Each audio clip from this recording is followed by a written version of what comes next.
The title for tonight's podcast is Kerouac. Just another Tuesday. We are taking over. Happy Tuesday, podcast. Let's fucking do this thing. This place about to blow. Come on, Slavinsky! PanelsOnPages.com Podcast Network is here to cover all of your pop culture needs. 2 words, nerd boner. From comics to television to movies to wrestling, Fuck wrestling. your favorite PCN hosts will keep you entertained all week long. Boobs, boobs, boobs. Peen, peen, peen. Put me in charge! He's Gandalf! Subscribe to the podcast on iTunes, look for the Pop Stars on Facebook and Twitter, and be sure to join the forums and become a member of the population. Go for it, man. And I know I can tell you because you're not going to tell anyone. No. You better not do, or I'll fuck out your eyes. You'll waft out my eyes. Fuck out your eyes. Well, I don't really want to do that. Well, there you go. So you're not going to tell anyone. No. Not anyone. Remember, if you mention it to anyone, you'll end up like Jeff Moody. Do you understand why I've got this magical eye? I told a story about Andy and he skull fucked me. He said, "Welcome to Moscow." Why did he say that? I don't know. Do I look like Johnny Moscow? Who's Johnny Moscow? I don't know, ask Andy. Oh. He plays a lot of Tetris. And he sings do do do do do do do do do do do do do do do do. Admittedly, he's got a lot of better vocal range than me, so he's not as monotone.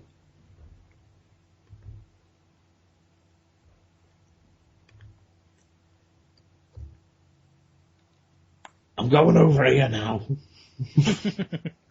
Alright, see you.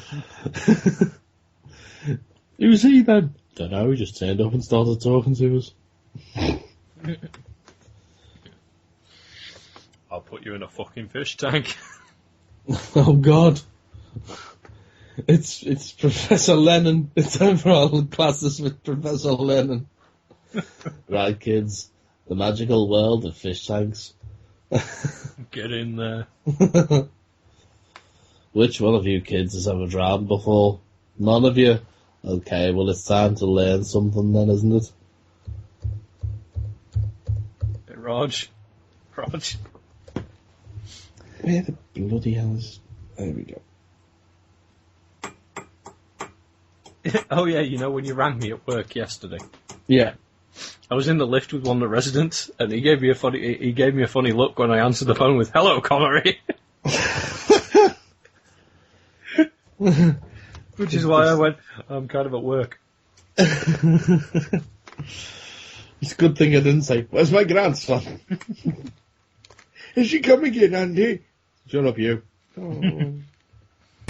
I'm gonna see if there's been any word on the Yeti. Yeah, mate.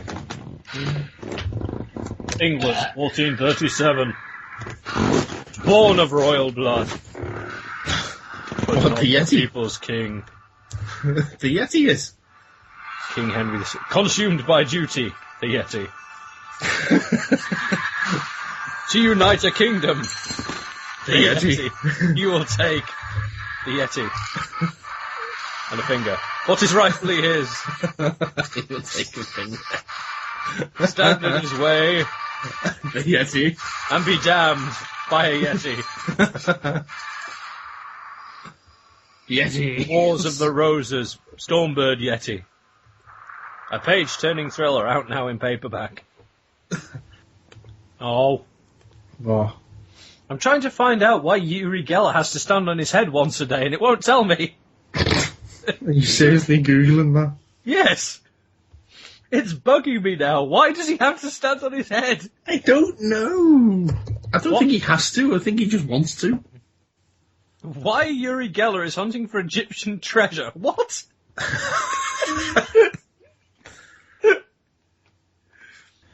Moffat says Matt Smith and Peter Capaldi are perfect as Doctor Who because they weren't handsome.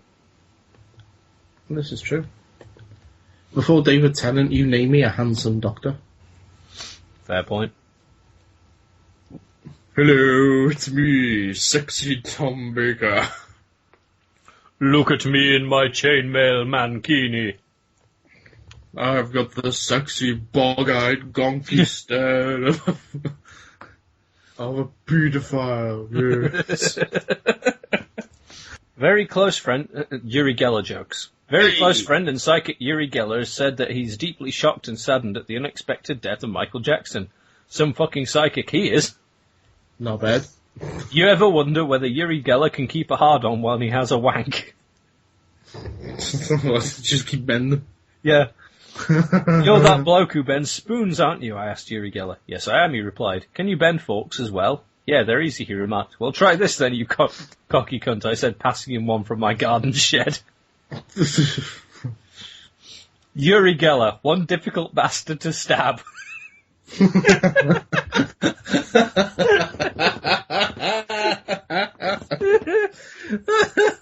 That's actually pretty good.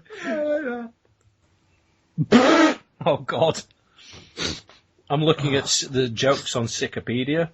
Right. Today, I was browsing Pornhub in Nigeria. The pop-up advert said there are no local girls in your area. Oh, that's unfortunate. Oh, but funny. David Cameron stung by jellyfish. I felt the slimy, spineless creature come into contact with me before feeling a sickening pain, said the jellyfish.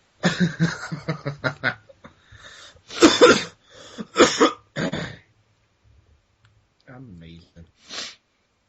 Pornhub has pledged to plant a new tree for every 100 videos viewed on its site. The amount of tissue paper I get through, I'm still not sure that's environmentally sustainable. Oh my God. Oh God. Go on. First the Malaysian airliner disappears and now these 200 Nigerian schoolgirls have been kidnapped. I'm beginning to doubt they'll ever find a black box intact. Oh. You see why I went, oh God, oh yeah. God.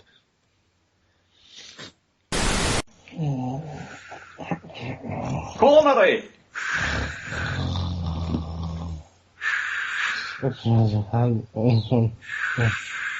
Scholars, you're handsome for the best production. Wake up, Cornery! What? Where's my grandson? It was a dog's name. Hello. And I turned around and they were all wearing eye patches. The fuck? Hello, Connery. Hello, Connery. Hello, Connerys.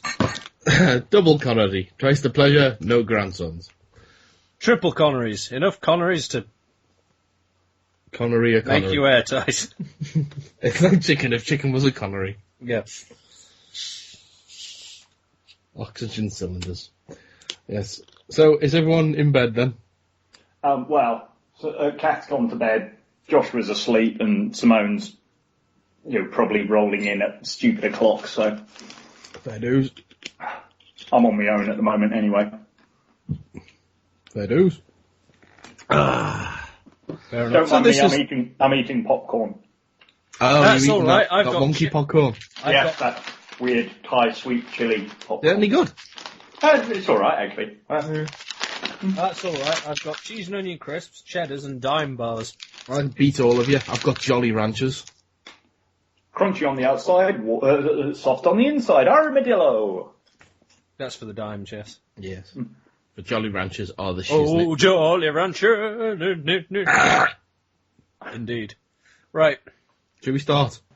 Hang on, let me just get some munch. Am I allowed to make myself another cup of tea before we start? That might be a plan, considering I'm prepared. I've got a cup of coffee here. Okay, I shall be back in a second after I've boiled the kettle, which will only take 0.5 seconds. What are you doing? Have you been watching the Flash trailer again? I'm boiling. I've seen it. Mm. I'm not Awesome, seeing isn't it. it? Flash trailer. You two talk about the Flash trailer a second, and I will go and do this. Just that one moment where he runs over the car to Back in catch a the fella. Mm. Oh my god, that's perfect, that is. It is all That is- awesome. I'm seeing all the yellow blurry stuff when his mum dies.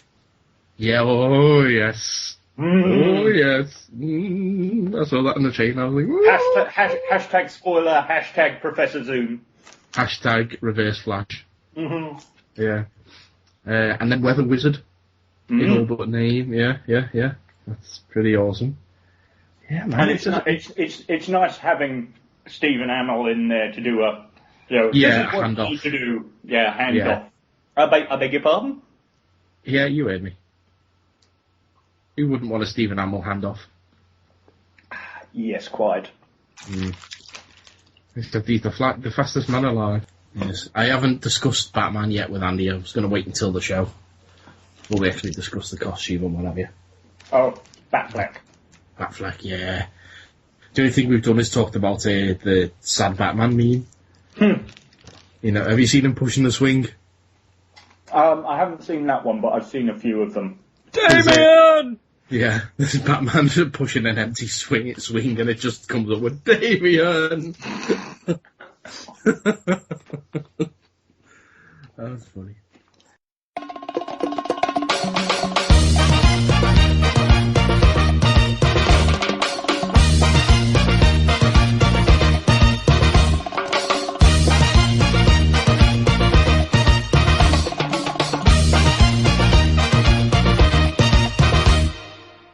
They came like a bolt out of the blue to discuss everything in geekdom. The Popcast Network proudly presents the attack of the 50-foot nerds.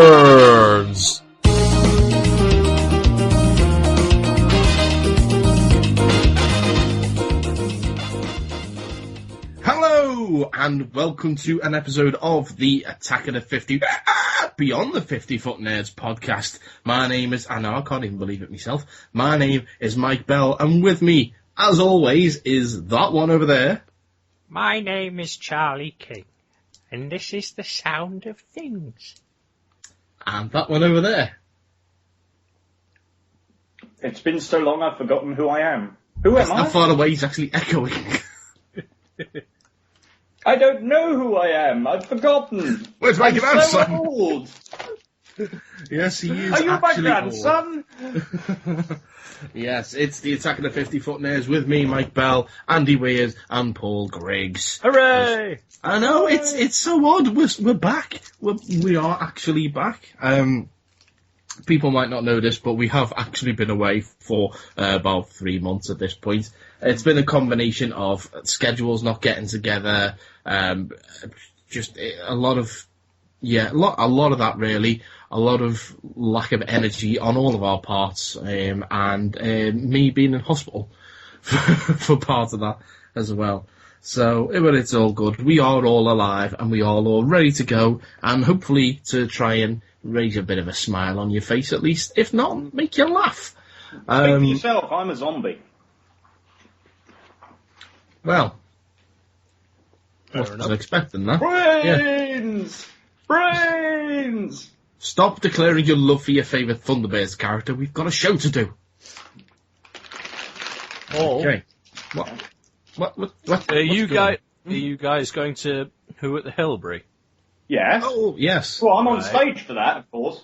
Yes, Paul is interviewing. Paul, while you're on stage, Yes. seeing as you're now a zombie, you should cosplay as William Hartnell. Brains, Chatterton! Yeah. And that's the only thing that you should say during the entire interview. Just whenever he's So he's sitting up there with Graham Harper standing by and Collins Ball just going, breathe! Thriller! Thriller! and then me and Mike can jump out from behind the soundboard going, "Oh no, Harry, it's the Wurzels!" Are you coming then, Andy?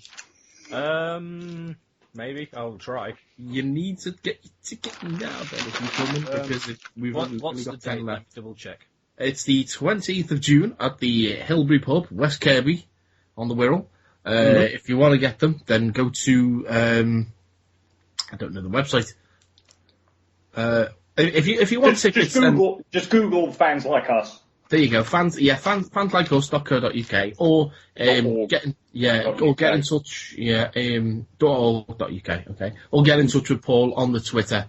In fact, let's give the Twitter stuff out now, may as well, because I always forget to. We do have Twitter, which is the show account, which is at 50footnerds, FIFTYFOOTNERDS.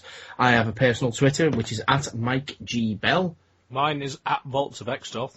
And as always, mine is at Auton Scouser. Yeah, we've got a Facebook, just search us out there, Attacking the 50-Foot Nerds podcast. We've got an email address, which is 50footnerds, again spelled the same as the Twitter account, 50footnerds@gmail.com. And you can always find us on our pages on panelsonpages.com. Mm-hmm. Yes, we are obviously part of the Panels on Pages podcast network, as I was supposed to say at the start of the show. I forgot. Because it's been a long time. It's been a long time. I mean, what's happened in the world of geekdom since we last did a show? Every fucking thing. Yeah, exactly. Let's see. We had confirmation that shooting back to back with Batman vs Superman would be the fucking Justice League movie. I mean, how amazing is that? I'm sorry, is that the official title? The fucking Justice League? Yeah. They're going with it's the XXX Justice League movie. Oh, come on, they were going to make one anyway. They may as well do the official one as the parody. You know what I mean? Mm-hmm. So, yeah, I mean, Justice League, we had confirmation that the Batman vs Superman movie was going to involve Batman, Superman, and Wonder Woman. Then it got announced that we were going to have Cyborg in there as well. So, and then they just come out and said, yeah, we're going to do Justice League straight after that. I mean, so, who else do we need to have to fill up the Justice League roster? Do you think we'll have a Green Lantern? Mm-hmm. Maybe. If we do, which Green Lantern do you think we'll have? John Stewart. Yep. Do you? Oh, we've already got a token black guy on the team now. Yeah, we've got a token black guy now, but I can't see Guy Gardner. No, I would like to have Kyle Rayner. That's the only other realistic alternative, isn't it? Well, he's my favourite Green Lantern, so I'm always biased towards him. I'm disappointed because my favourite's Guy Gardner. Is your favourite Guy Gardner? Why is your favourite Guy Gardner? Because he's an asshole. Yeah, pretty much. He's funny. That's why I've been out of the Green Lantern titles. I was reading Green Lantern Corps rather than the other ones, because that was Green Lantern Corps was all about John Stewart and Guy Gardner, and those are my two favourite Lanterns. I could have understood them going with. I could have understood them going with John Stewart if they hadn't put Cyborg into it. Because A, there's your token black guy, and B, a lot of the kids will know him from the Justice League animated TV show. But then Cyborg has become such a big character from his inclusion in the Young Justice and Teen Titans TV shows that he was loved so much that they actually, in the New 52 reboot, made him a founding member of the Justice League. So if they're going to be going presumably off of a New 52 style for that Justice League movie, it makes sense to put Cyborg in it straight away. So then who do you have as your Green Lantern? I don't think they're going to go with Hal Jordan, because it would just invoke too many memories of the God-Awful movie we had a few years ago. So I think we just go straight to either Guy Gardner or Kyle Rayner.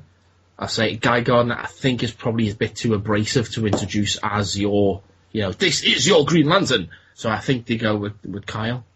Fair enough. You have to alter Kyle's backstory, obviously, because Kyle became the last Green Lantern, if you will, because of Hal and Parallax joining and decimating the... Yeah, that lasted so long. Yeah. Was it Guy or was it Kyle, though, with the women in refrigerators? It was Kyle. Yeah. This was when I was reading Green Lantern. I started reading... I was reading the Superman and Batman titles at the time, and I started picking up the Green Lantern-related stuff at that point as well, because it all ended up sort of tying in together. So, yeah, the sort of first year and a half or so of Kyle Rayner was what I read. What was his bloody name? Major Mayhem? Sergeant Slaughter? What was the fucking... Sergeant Slaughter was the G.I. Joe wrestler dude. Yeah, what was the name of the bad guy that kept cutting heads off and sticking them in fridges. Oh God, no. I'd have to Google that, and I can't at the moment. Hang on, right. Yeah. Keep talking. Okay. Okay. So, well, anyway, we reckon we're going to have a Green Lantern. Then Aquaman. Do we see Aquaman being in that movie? I would imagine so. Yes. The big rumor is our friend from Baywatch Chile, Baywatch Nights. Yeah. What's his face? Khal Drogo. Mm-hmm. Bloody, what's his name? Gone on my head. Anyway, him as Aquaman. That's a rumour that's been around for a long time, never really gone away. And, let's just wait and see if that happens. But again, I think we are going to get an Aquaman. Major Force, there we go. I knew it was something like that. Major Force, he was the twat. Now, if we don't get Baywatch Nights, whatever his name is, I forget. If we don't get him, there's been strong rumours that The Rock has met with DC with regards to a role in an upcoming movie. No, I Do don't we see The Rock? I don't see Dwayne as Aquaman. No? No. Dwayne. Okay. He is. Who do you see him as? Darkseid? Lobo! Well, he was up for Lobo for a while. He was officially cast as Lobo for a short time, and then Lobo, they went, no, we're not going to make it now. I'd have to think about this for a second. Who could I see? How about Captain Marvel, Shazam? Yeah, that I could see. I could see him as Captain Marvel. Yeah. I definitely could. I suppose. Obviously, they won't be able to call him Captain Marvel. But, Hell, Shazam. they don't even call the comic Captain Marvel anymore. It is Well, not Shazam anymore, now. So. Yeah, well, in the animated movie Justice League War that came out not so long ago, that is an adaptation of the first Justice League arc from the New 52. Even though he wasn't in that arc, Shazam / Captain Marvel is in the animated movie. And he's actually voiced by Sean Astin, strangely enough. To give him a kind of a youthful quality, because obviously Billy Batson and what have you. So, well, that's you've not seen Young Justice, have you? No, I haven't. No, I do want to watch it though. It's on Netflix now. Yeah, the first thing you'll love some of the stuff they do with Captain Marvel, because they have a couple of obviously Captain Marvel to them, to the Young Justice characters, is this adult character. Yeah. But they later find out he's actually Billy Batson. But basically, Captain Marvel just wants to go hang out with the teen heroes rather than hang out with the Justice League, because they are closer to his actual age. Yeah. There's a whole episode that makes a point. Captain Savile, what are you doing here? There's a really clever episode that makes a whole point between the swap between adult Captain Marvel and child Billy Batson, where all the adults and all the kids on Earth are split into two separate dimensions. Oh, wow. And the only way for the Justice League and Young Justice to work together is basically for Billy Batson, Captain Marvel, to swap backwards and forwards. Really clever episode. Yeah, it's awesome. Great idea. That's kind of cool.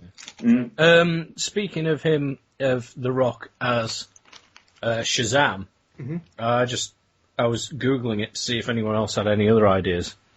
Someone pointed out that he has been attacked. He could possibly play Black Adam. Yeah, that's been there's a lot of fan manipulations out there of The Rock as Black Adam for a long, it had been for a long, long time.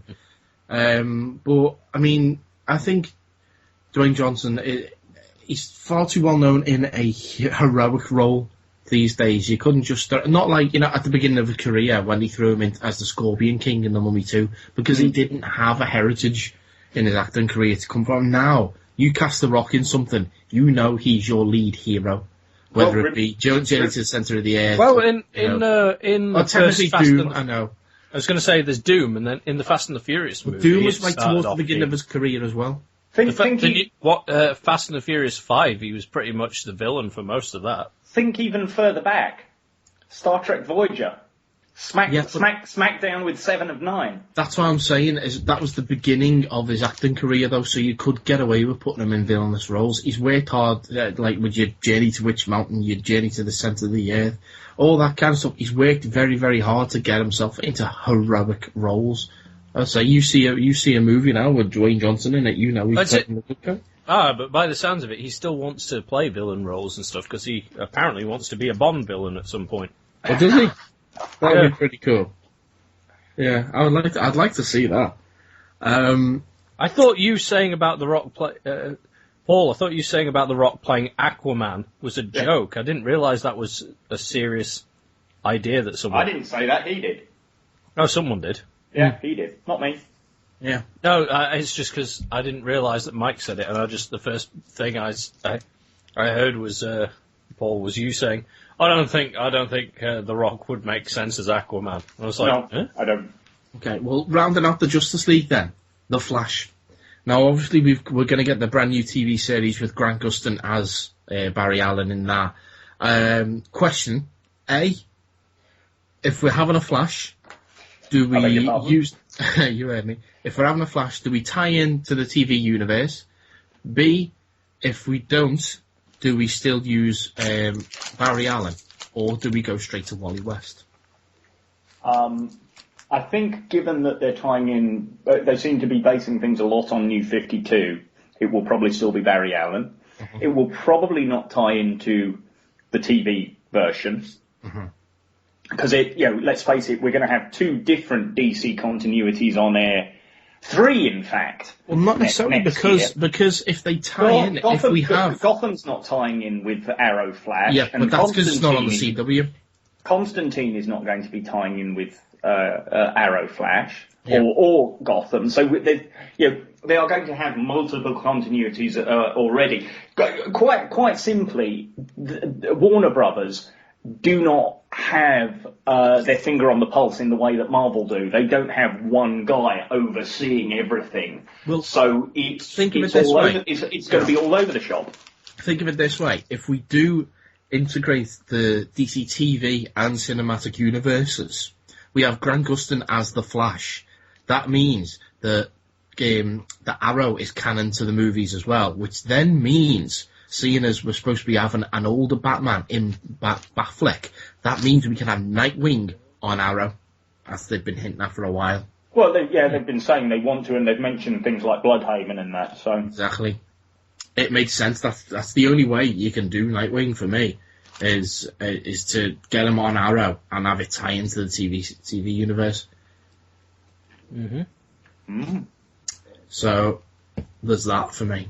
But if we don't tie in, who do you see as the Flash? This is it. I don't, because I can't think of anybody.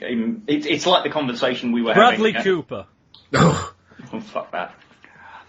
He's bald anyway. It's like the conversation we were having a couple of nights back about trying to work out who would we cast as Harley Quinn. Nathan Fillion as Harley Quinn. Yeah, I don't think he'd fill out the costume very well. I think if we were casting a Barry Allen for the movie, it would be somebody a bit more traditionally older than Grant Gustin, because Grant Gustin's playing a young Barry Allen. Yeah. I think we'd have somebody more like John Wesley Shipp was. Sean Connery. What? Yeah. Where's my grandson?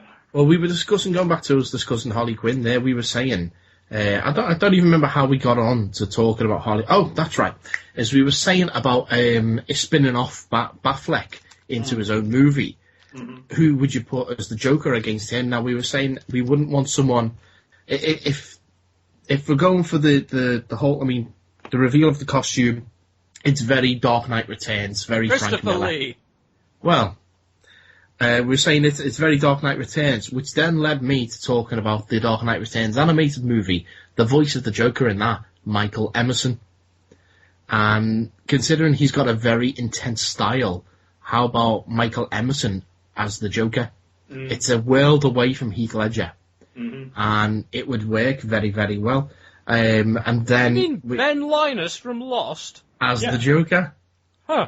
I can see that. Yeah.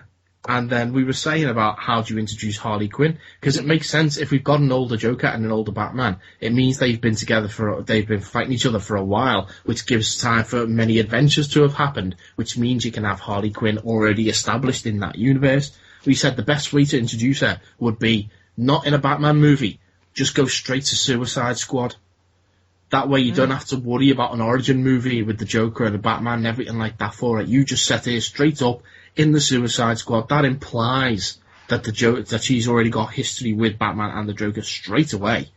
It tells us that the Joker does exist in that cinematic universe without even having to show him. Just put Harley Quinn straight into that movie. Because then also you can put in Deadshot, you can put in Deathstroke, who's now got massive popularity surge because of Arrow. And you can put in a few other characters and stuff in your Suicide Squad movie. And then your post-credits clip is Harley Quinn Mr. J. breaking into Arkham to break out the Joker. He turns around and we see it's Michael Emerson.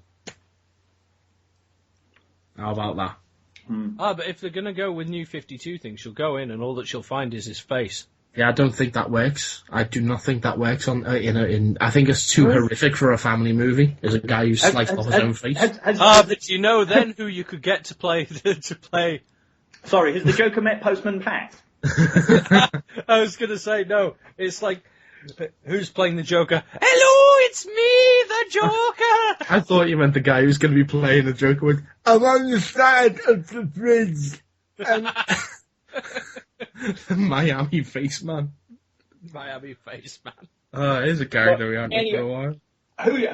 But I was the one who came up with the name that we both agreed on for Harley, didn't I? Yes. Well, I thought Emma Roberts. I thought that was a good choice, but then we realised she'd probably be a bit too young for established psychiatrist. It was a bit pervy, to be honest. We were both sat in the front room, you know, on our iPads, you know, both Google searching actresses 20s to 30s. Yeah. Actually, to be fair, at first I came up with Elizabeth Olsen, but she's playing Scarlet Witch. Otherwise, she's got a great look for Harley Quinn. There was a few that we could have thought of that are already doing established superhero-related stuff. So, but then you I came up with Amanda Seyfried. Amanda who? The girl from Mamma Mia. The girl from where? Mamma Mia, the ABBA film. Oh God. She's got the comedy. She's Red Riding Hood. Riding Hood as well. Right. She's blonde. That chick. I recognise her. Yeah. I don't know what I recognise her from, but she's got she's got a following. She's got comedy timing. Just looking at the main photo of her on the IMDb, she's got the right sort of shape of face. And you basically plump up her lips and make them bright red, and that's Harley for me. Yeah. Now, she fucking Cyborg, stop hacking the show again. I tweeted our choice to Jason Nyes, a fellow podcast Pop Network member, and he said that he thought it was a very solid piece of casting. Oh, she's done action. She did In Time. Oh yes, with Justin Timberlake. With Justin Trouser Snake, which is actually quite a good film. She was also a regular on that show that Kath always watched about the polygamists. Oh, Mad Love. Big Love. Big Love. No, Mad Love is Harley's Harley. Yeah. Origin. Yeah.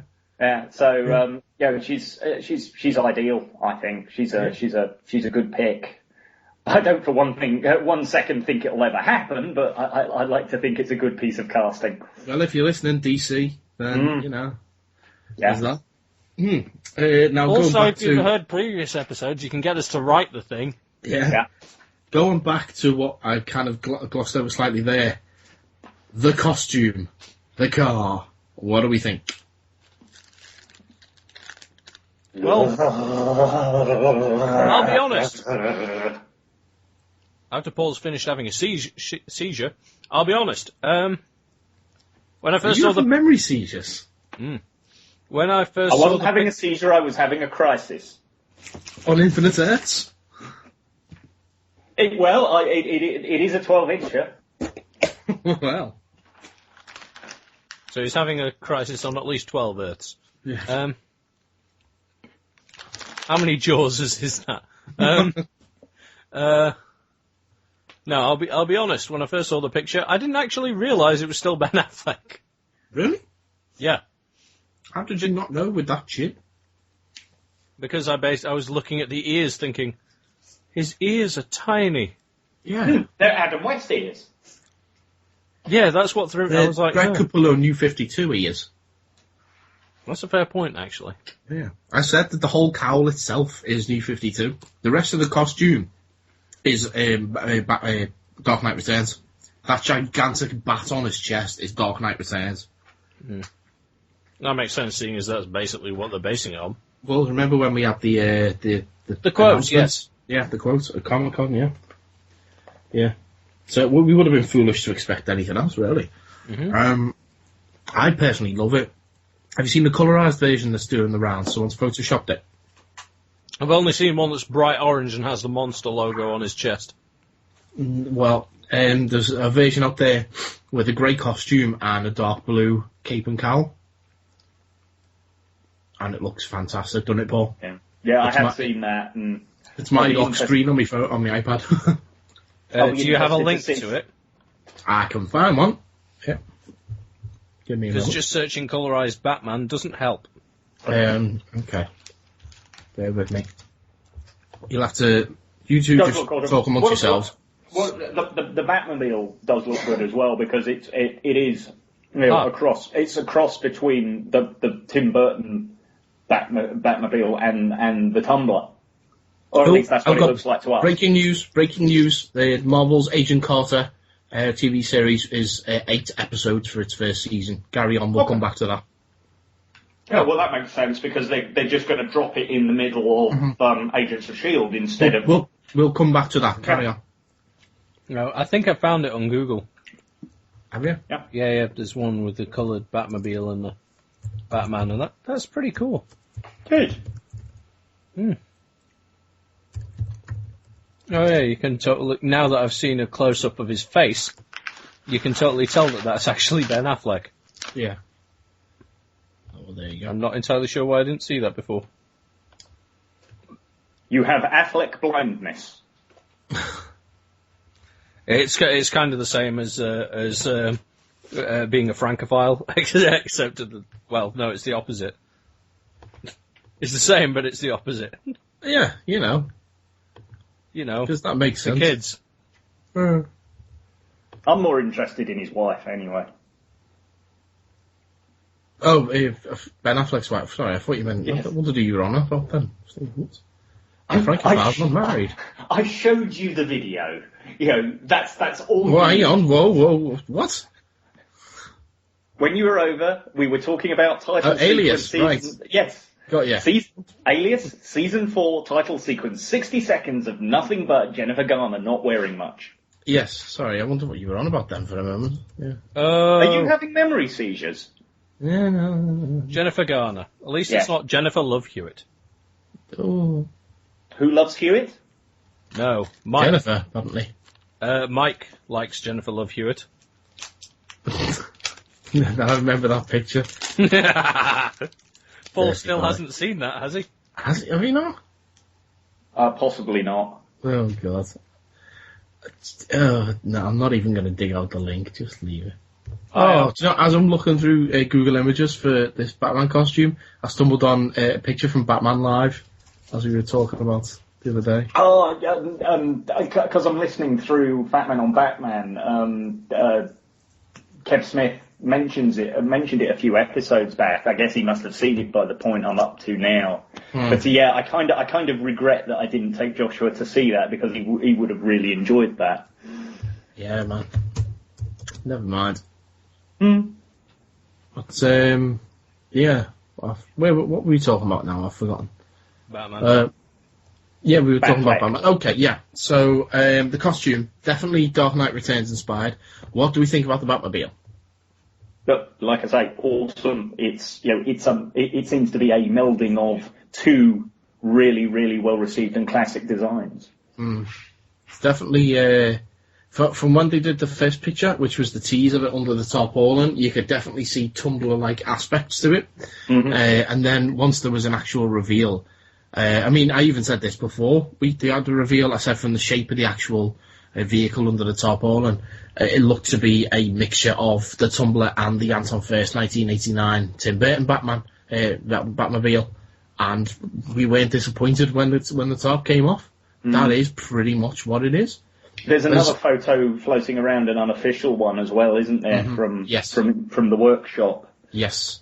I mean, there's a little bit of a change of shape as regards to the actual front of the vehicle, but even then, damn, it's impressive.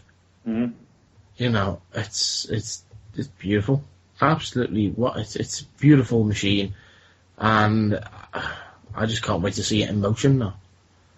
Did either of you guys ever see the guy who built a working version of the Batman the Animated Series Batmobile? No, but I tell you what I have seen this week. Somebody's done a live-action version of the title sequence to Batman the Animated Series. Have they? Cool. It's on YouTube. I'll have to look into that. I can't check it at the moment, but there it is. There's that picture, you git. Oh, hang on. Jennifer Love Hewitt looks even better. Okay. You son of a bitch. What, me? Yeah. I have to foul everyone. I almost cut that.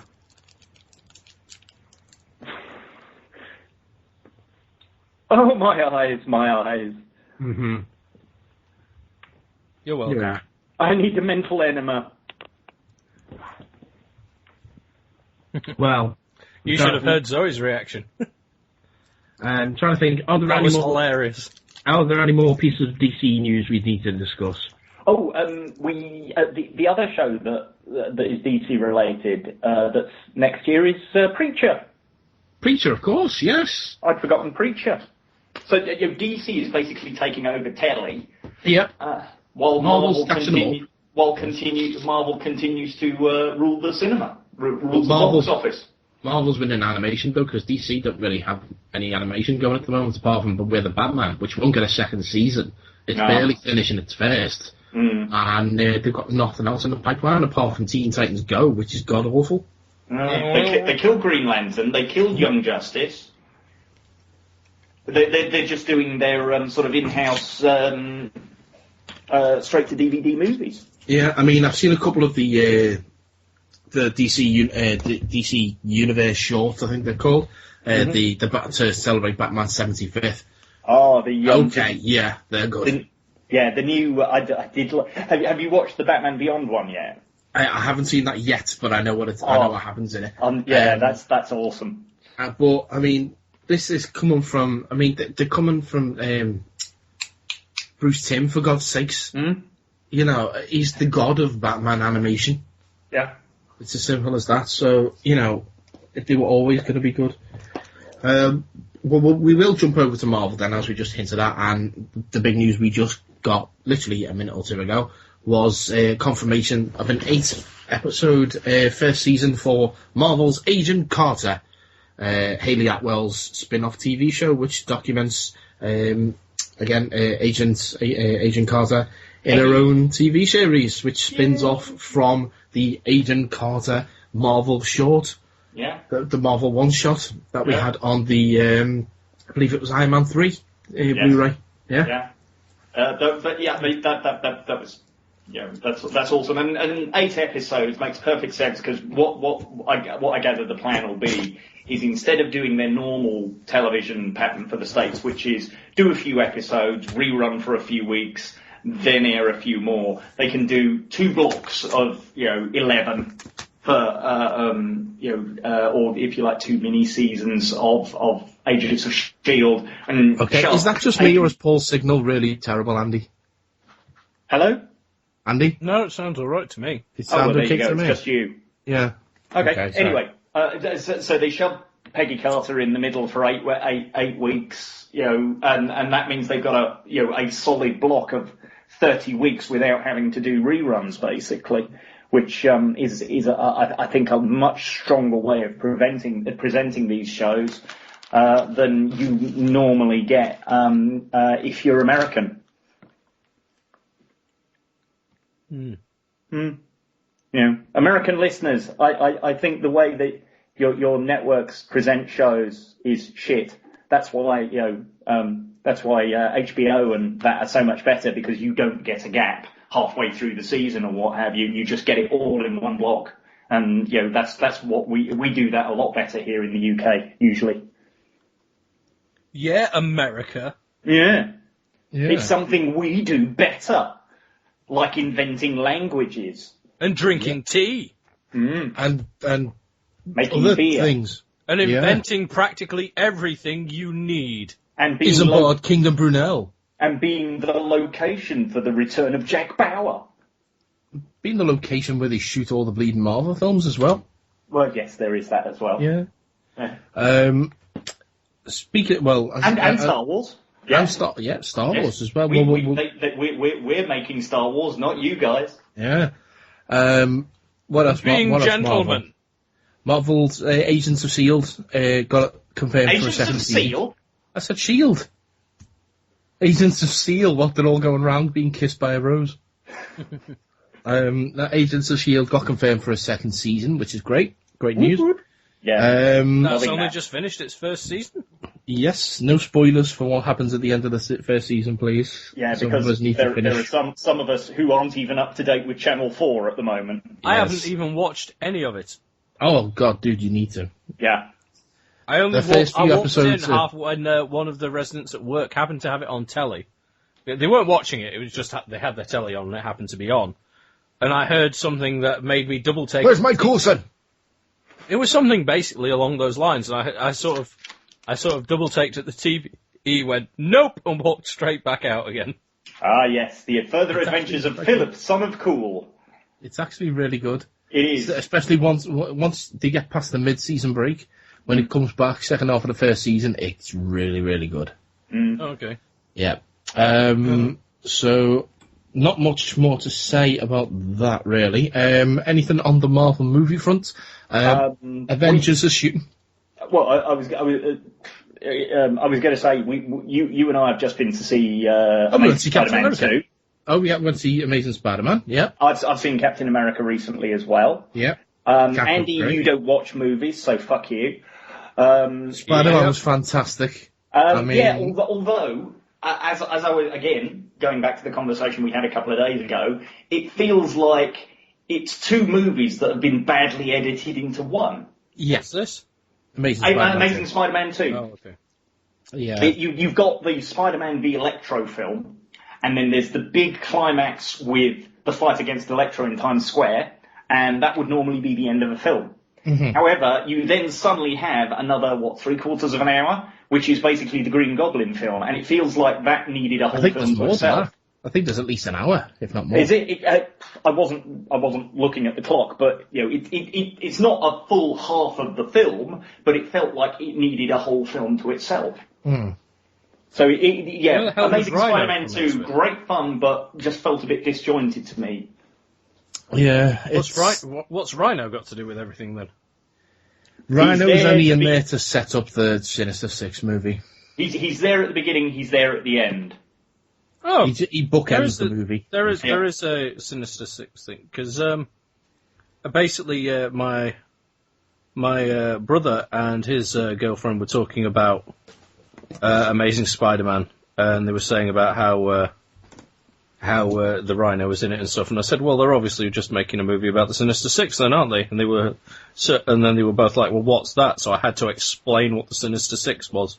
Mm-hmm.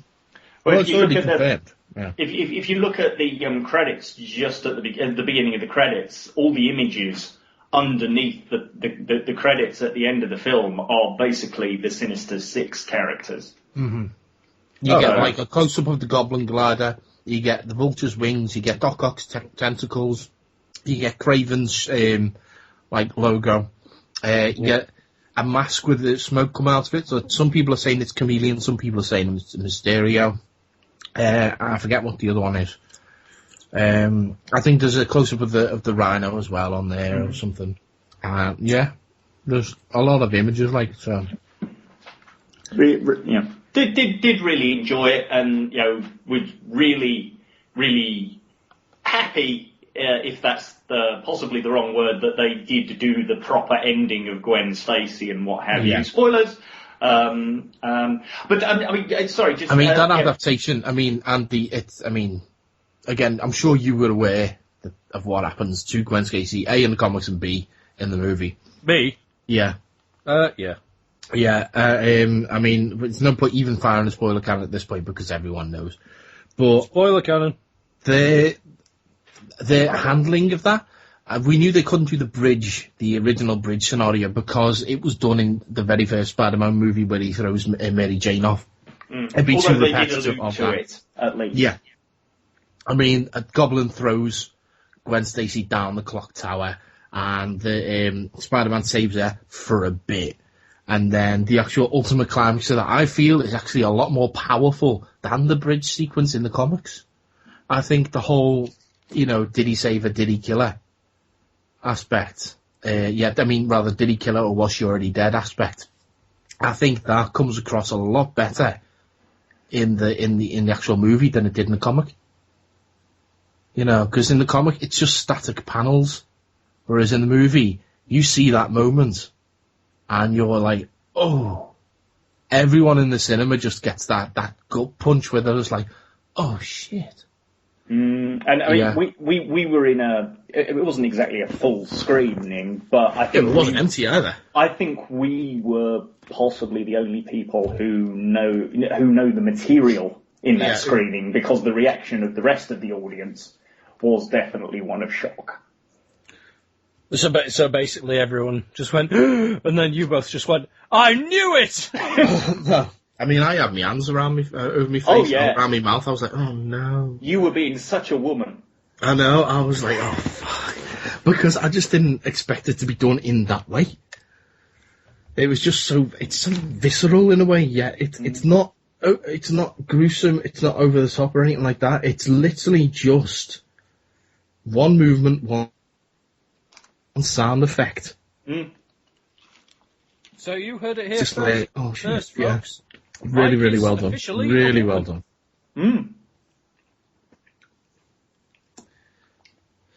Yeah. Don't say that, you make me all emotional. It's alright, right. Come here, baby. Captain America kicked ass as well, of course. Captain America was fantastic. Have you seen that? No, Andy, you haven't seen Captain America, have you? No, I've not seen Iron Man 3 yet. I was saying before, he doesn't watch movies. What? Did you just say you haven't even seen Spider-Man 3? No, I said Iron Man 3. Oh, God, you said Spider-Man 3? You are behind. I probably should not have watched Spider-Man 3, but no. I have seen it. Yes. No, I can't believe you've not even seen Iron Man 3. Even my ex has seen Iron Man 3 now. I can't be bothered. My kid's seen Iron Man 3 now. She hasn't even seen Iron Man 1. I think the last movie that Andy watched when it came out at the cinema was Return of the Jedi. I think Return of the Jedi came out before I was born, so the last film I actually saw in the cinema was Desolation of Smaug. Andy's like, Captain America when he's sitting around the table in the Avengers. And, remember in Captain America 2 where they go to the computer? No, I don't. And Black Widow goes, do you want to play a game? And he goes, I know that reference. That's Andy. What? Wait, the Avengers make a Saw reference? No, never mind. It's not Saw, it's Wizard of Oz. No. In the Avengers, it's Wizard of Oz. In Captain America 2, it's that thingy movie in War Games. Oh yeah, it's a reference to War Games. Yeah. Shall we play a game? Yeah. Yeah. We're not in Kansas anymore. Is Captain America is the Avengers? Yeah. Yeah. So let's see. We've done Marvel films. We've done DC films. We've done TV for both of them. What else? Believe it or not, I'm actually reading comics as well now. Ah, yes, so am I. I'm reading a lot completely iPadded up, so I'm now in a position that Ah, I how can ironic, because I've got to the point where I can't read anymore. I'm blind. Yep, I'm actually blind. No, I'm behind on them, so I've been. It's like fucking Andrew Howard sent me a tweet saying, can you talk about this year's free comic book day books that you got? And I'm like, well, I could tell you about last year's that I got because I've only just read them. We got an email off Andy Howard. We did. My phone. To be honest, all I got from Free Comic Book Day were You got shit, didn't you? three kids' comics that I basically gave to Joshua because they weren't my thing. I bought issue 2 of Sandman Overture, which is looking gorgeous, but I'm still waiting for the actual plot to start. Gaiman's obviously paced the whole story as a one big graphic novel rather than individual issues. And I have read the 2000 AD Free Comic Book Day thing with the Dread strip written by two people I know from Liverpool, John Reppion and Liam Moore. Oh.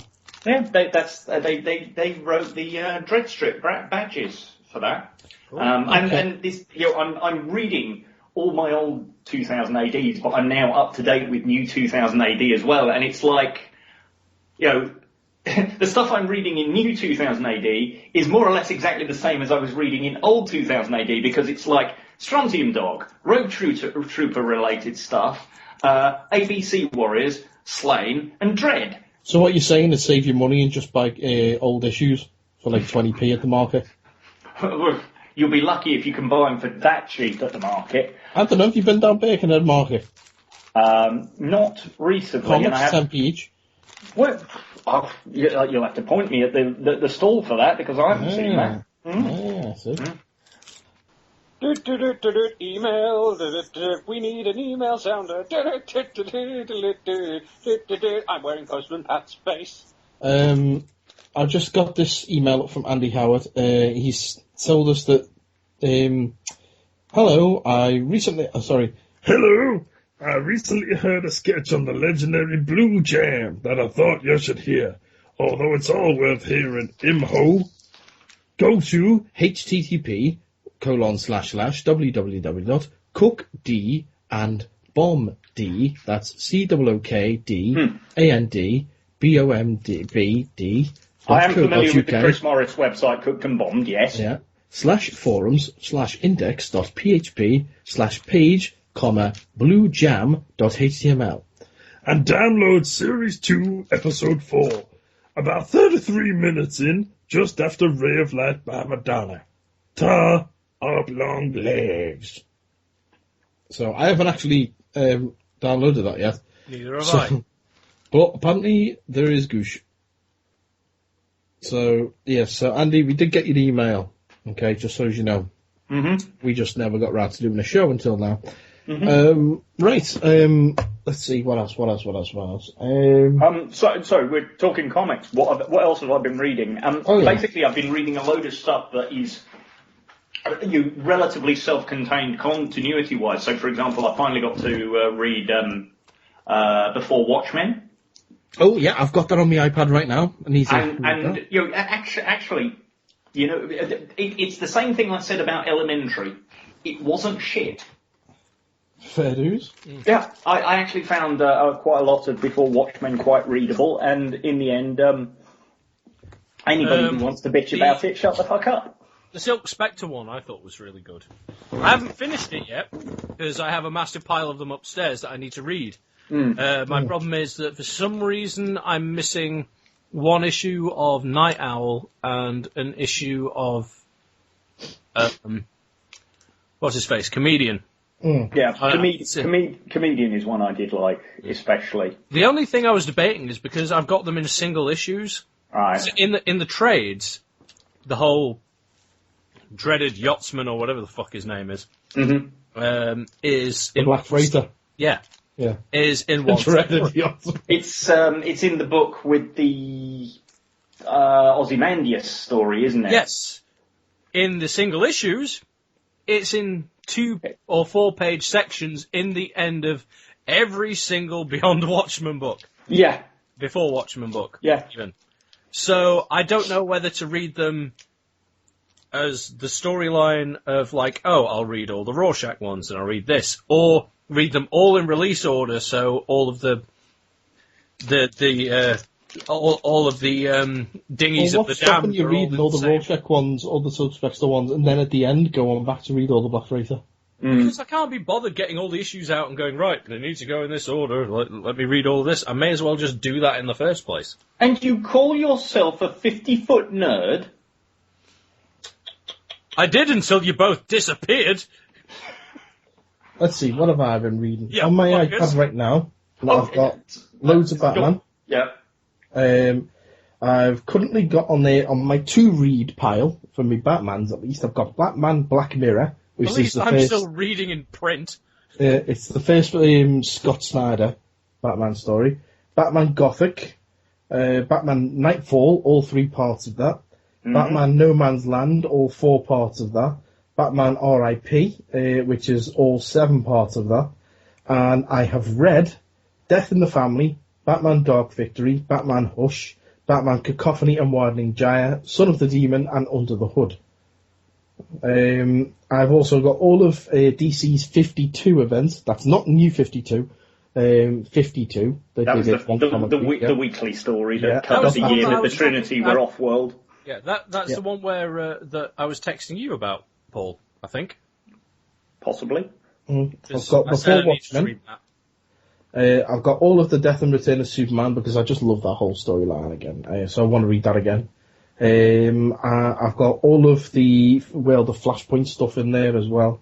Oh yeah, see, I just read that. Yeah, the whole Flashpoint thing as my sort of DC thing before I start on New 52. Oh, going back to 2000 AD, I'm also reading the IDW stuff now. So their version of Dredd, their version of Road Trooper, and it's still recognisably Dredd and Rogue, although they are their own self-contained continuities. So they're sort of doing their own thing, but it's still recognisably the same stuff, and it doesn't look really different in the way that those 2 DC titles that were done back in the 90s did not feel like Dredd. I've been reading Kick-Ass. Oh, really? I've finally got round to reading Kick-Ass. I'm only waiting. We've only got the final issue of Kick-Ass 3 to wait for now. Really? Well, I've downloaded all of every single issue of Dark Horse's The Mask.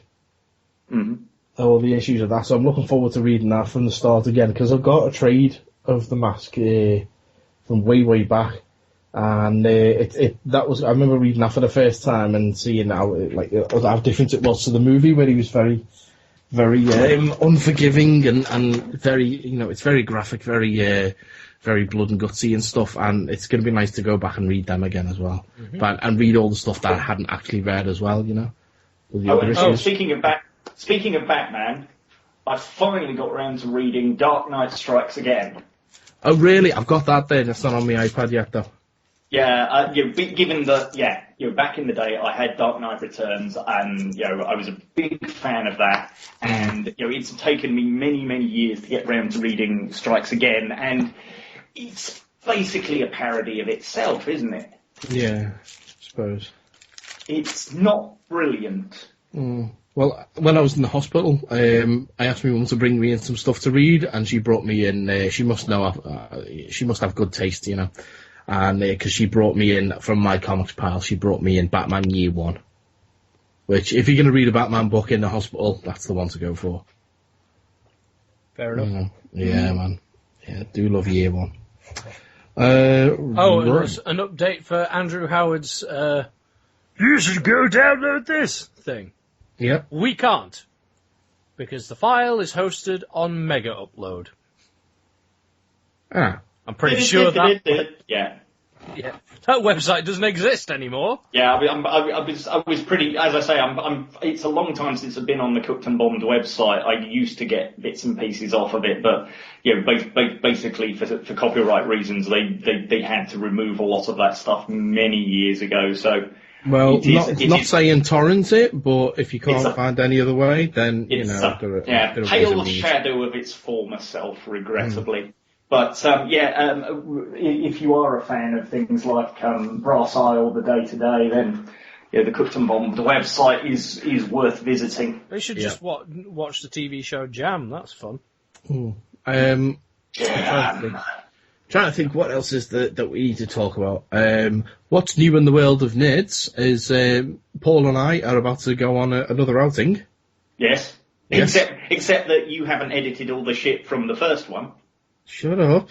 That will go online at some point soon. Because I'm going to keep bitching at you until you actually put it up. I know. Me and Paul went to Cardiff, as a lot of you know. We went to Cardiff in February for the first Jolly Nerds outing, and then at the beginning of July, we'll be heading off to London for Jolly Nerds 2. Electric Boogaloo. Indeed. We're off to go and see Kevin Smith. He's got 2 shows that are playing back-to-back on the 1st of July in London's Hammersmith Apollo. First of which is Jay and Silent Bob's super groovy cartoon movie. Afterwards will be followed up with a Q&A by Kevin Smith and Jay Muse. And then there'll be a short intermission before it's followed up by Hollywood Babylon with Kev and Ralph Garman. And Joe's coming as well. And yes, Joe, our good friend Joe, me and Steve Dave, will be down in London with us.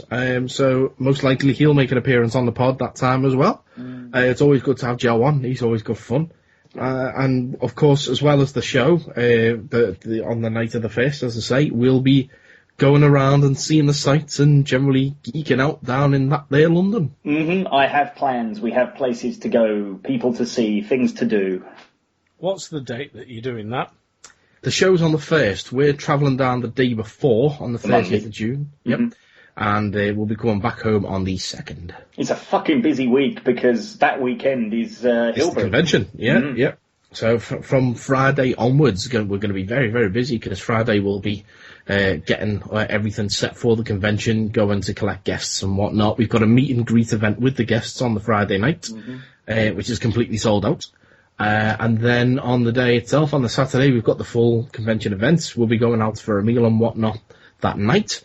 And then Sunday is our only chance to relax before heading off to the capital. And as I say, go and have a couple of days down there. It should be good fun. Yeah. I'll probably be working. You're going to be working? Oh, that's a shame. Yeah. Most likely. That's usually what happens. We'll be thinking of you. Yeah.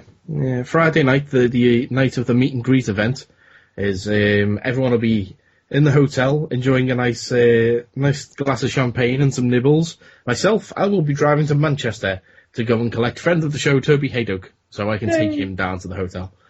Actually, I'll be honest, that's a lie. We won't be thinking of you at all, Andy. We'll be far too busy enjoying ourselves. That's very true. In London or at the convention? Both. Yeah. I was going to say, because I'm trying to get to the convention. Oh. That's true, yeah. Well, Paul, you're more than welcome to join me on the trip up to Manchester if you want. Yeah, well, I'm off on the Friday. I've basically booked it as a very long weekend, so we shall organise things, I'm sure. Yeah. It's going to be good fun. Confirmed guests for the convention. If anyone does want to come along, as I say, want to try and grab on the last 10 tickets. 9. Well, you know what to do. We've got Teddy Malloy, we've got Colin Spall, we've got Graham Harper, we've got Colin Baker, who's our star guest, if you will. We've got Bernard Holly. Who else have we got? We've got Terrence Dix. Terrence Dix, of course. Terrence Dix. We've got 3 women who are the floor managers from the BBC back in the day. They've never done a convention before. Yeah. So we've got those. We've got Paul Darrow, you just mentioned there, yeah. And our Master of Ceremonies on the day will be Chris Jury, who's a character. So it should be good fun. As we've mentioned, our very own Paul Griggs will be moderating one of the panels, and Toby Haydock will be doing a few others as well. And I believe John Cooper is doing one. Yeah. I think. Yep, John Cooper will be back. So it should be good fun all on the day. We're going to have a couple of Daleks down there, a TARDIS, and yeah, a lot of fun. A lot of fun. Some signings, you know. Yeah, a lot of fun. So if you can, and you're in the area, come to the Hilbury Pub in West Kirby on June the 28th. As I say, let Paul know, or go to the website fanslikeus.org.uk if you want to book a ticket, and we can get that all sorted for you. And we hope to see you there. Right then, guys. Does anyone want to do some other business? Go on then. It's been a while. Why not? It's been a while. Okay. Seeing as we're being professional about this, Andy, give us an any other business sounder. Any other business? Any other business? Okay, right. I said this is going to be beyond the 50-foot now. It just kind of turned into somewhat of a half and half, isn't it? Yep. So, yeah, I think this is another skirmish. A bitter and mild? Yeah. Now it's turned into it. You know, when we did that other one, we didn't know if it was an attack or a beyond, and we called it a skirmish. This is another one. Okay. It's another skirmish. Right. Trying to find out if there's another word for it. Excuse me. Right. There's no. Do you guys want the links or not? Nah, just read them. Okay. I'm going to tell you this one. First of all, this is one I actually mentioned to Andy before we started recording. In the Sorry, I'm just waiting for Paul. I'm just looking at different words for skirmish. We could call it an altercation of the 50-foot nerds. Okay. Sounds good to me. All right. Okay. All these stories come from Huffington Post, and by God, am I glad I looked at the Huffington Post this time around, because it's brought us some belters. Autocorrect, the bane of everyone's life. However, a lot of people don't really know that it is possible to go into someone's autocorrect dictionary and change the settings. The tactic is simple. You take a simple term, often used, and replace the autocorrect text with something either incredibly offensive, rude, or just annoyingly long. Then you sit back and wait for befuddlement to turn into rage. And that's what Twitter user at Mr. Bickford, MRBIKFERD, did when he replaced the words dirty laundry on his mum's phone with the text of the entire novel James Joyce's Ulysses. The text read, from Mum, I'm going to do a load of laundry. Let me know if you have any. Stately plump Buck Milligan came from the stairhead, bearing a bowl of leather on which a mirror and a razor clay crossed. A yellow dressing gown, ungirdled, was sustained gently behind him on the mild morning air. He held the bowl aloft and intoned, etc., etc. He replied, Is everything okay, Mum? She replies, I don't know what happened. I was only trying to see if you had any. Stately plump Buck Mulligan came from the stairhead.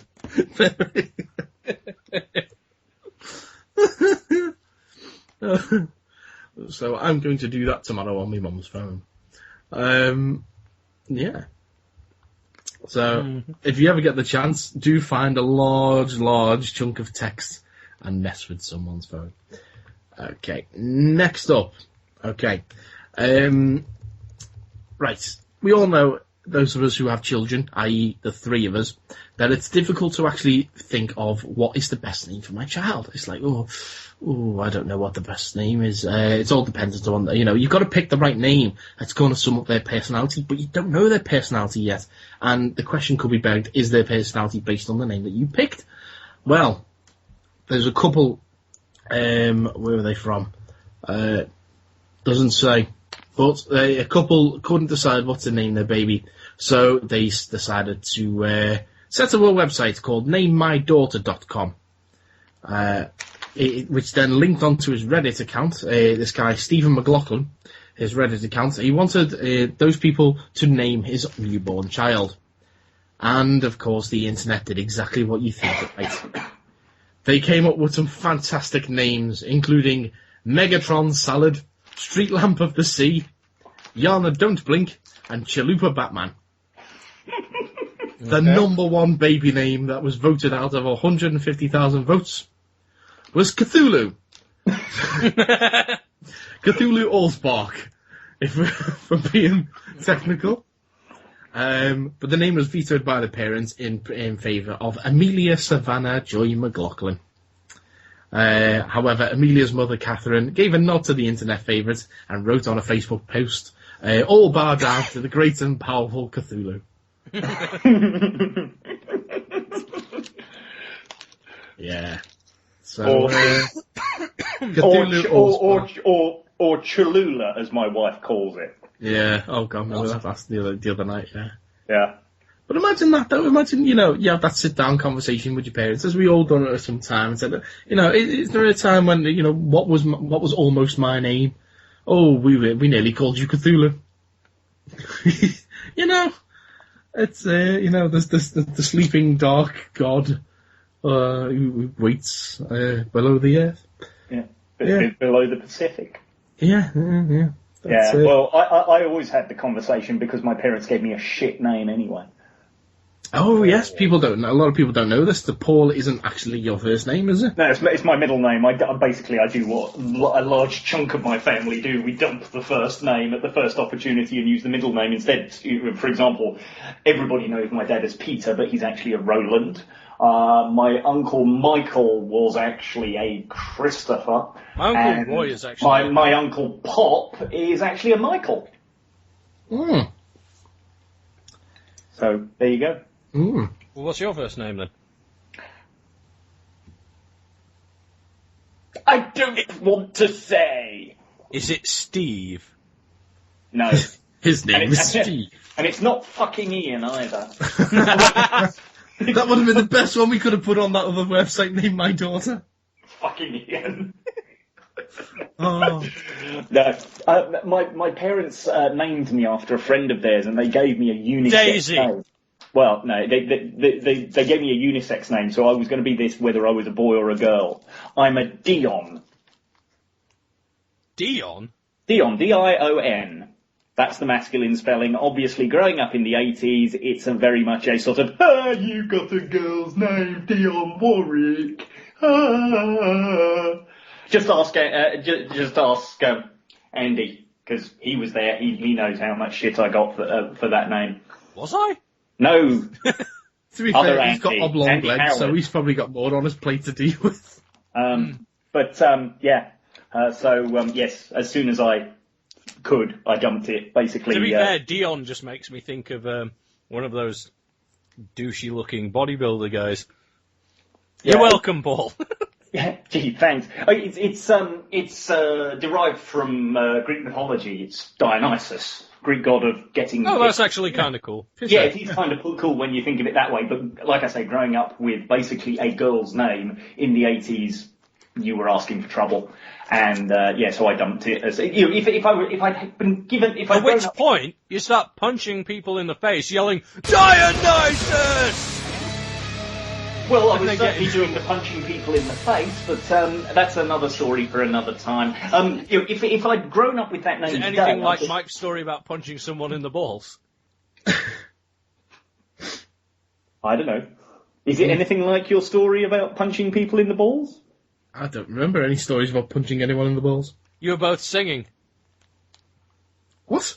You and that guy were singing, and then you punched him in Oh, the balls. video. No, that's just because it was funny. We left them so open, so I punched them in the balls. I freely admit that if I'd grown up with that name today, it would probably be more socially acceptable, but... It would, Celine, He would be you're a right. bodybuilder. No, Celine's right. It would be more acceptable today. Yeah. Well, there was that Man U footballer, Dion Dublin, wasn't there? Oh, yeah, that's very true. Yeah. Yeah. No one Okay, knows then. that he sucked cock too. Anyway, let's leave Paul's with his girl's name alone. No, I'm only messing, bud. Right, okay, I've got a headline for you. Canadian town fears whale explosion. Goosh? Fears are growing over a large smelly whale corpse which is plaguing a Canadian town. Residents in Trout River, Newfoundland, have appealed for help in removing the 25-metre, that's 81-foot whale beach How many next jaws to. is that? I'd say that's 25 feet is one jaws, so that's 3 and a bit jawses. How do we get rid of this whale corpse, buddy? Oh, we'll find out. The whale speaks next to a community boardwalk, expressing fears that the carcass could explode. The dead whale is said to be emitting a powerful stench that is spreading through the town of 600 people. Shit, a rotting corpse that smells. I know. Trap River's town clerk, Emily Butler, told the Telegram, "This is about the fact that the whale is blowing up on the beach and there's gases trapped inside of it." I don't know, she's got a very manly voice. But until we get some definite answers back, this remains a situation that we haven't been given a final solution on. She does say that if the whale explodes, we don't know what danger that would be to our infrastructure, the long ladder itself, or to the people. So, if it explodes, it's going to be like that bit from The Hitchhiker's Guide to the Galaxy when they land on Magrathea. Well, if you guys, I'll just put a link in the box there. If you scroll down a little bit, you'll actually be able to see a GIF that is on the article. I've just realised something. That reference to Hitchhiker's Guide to the Galaxy is kind of appropriate because if we upload this as a skirmish, that technically means it gets an attack number, and it's number 42. 42. Oh, we've got to name it something clever then. What can we name it? Well, we'll think of that later. Now. Oh, Jesus. Yeah. Oh, you got the GIF.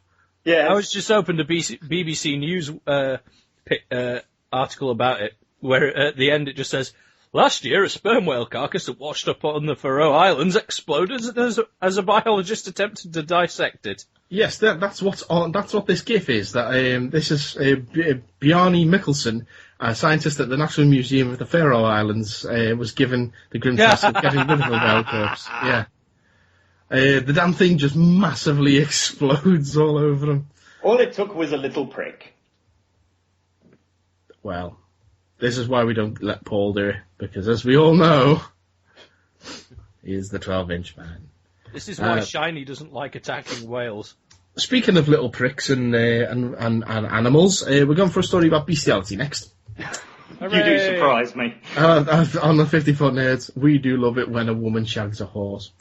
Well, nay, and thrice nay. Yes, well, this is where's this from? She's from Phoenix, Arizona. A woman has been arrested on bestiality charges after allegedly placing an ad on Craigslist in which she expressed her desire to, quote, play with a horse.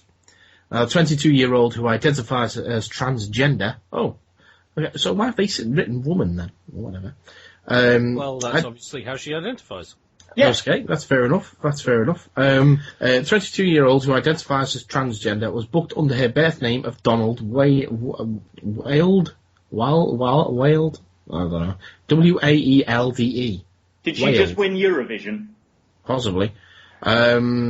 Wailde's advert went into the missed connections section and stated that she was looking for a male horse, quote, on which to commit the act of fellatio. Huh. Here's the actual full advert. Okay. Advert was listed. Suck horse cock. Yeah. The advert says, "I am 22 years old and I want to play with a male horse. Simple as that. If you have access to a male horse and can allow me to access a male horse, then contact me, please. I will do something in return. And if you take that clip out of context, I will beat you within an inch of your life." Take it out of context. Take it out of context. I'm making a clip show currently. Yes. A genuine horse enthusiast spotted the ad and reported it to the authorities. Wild was arrested after the officials arranged a meeting with her, bringing along a horse from the sheriff's mounted posse as a prop. Oh my god! It was like to catch a predator. It was like Chris Hansen pops out and goes, "I'm Chris Hansen. This is a horse. You want to suck it off?" He's like, "Ah." And he's like, "I'll let you if you do it in front of me." Oh, she's in the middle of it and just says, "Ooh, cake." Now, let's just be glad that she wasn't looking to suck off a ram, because then they would have got Operation U-Tree involved. Oh. Joke. Yes. She was taken into custody after she admitted posting the ad her intentions. A Is it illegal Maricopa in this country to watch bestiality porn? I would imagine so. This is never Maricopa mind County Sheriff Joe Arpaio. He sold KTAR TV. What's the Arizona accent?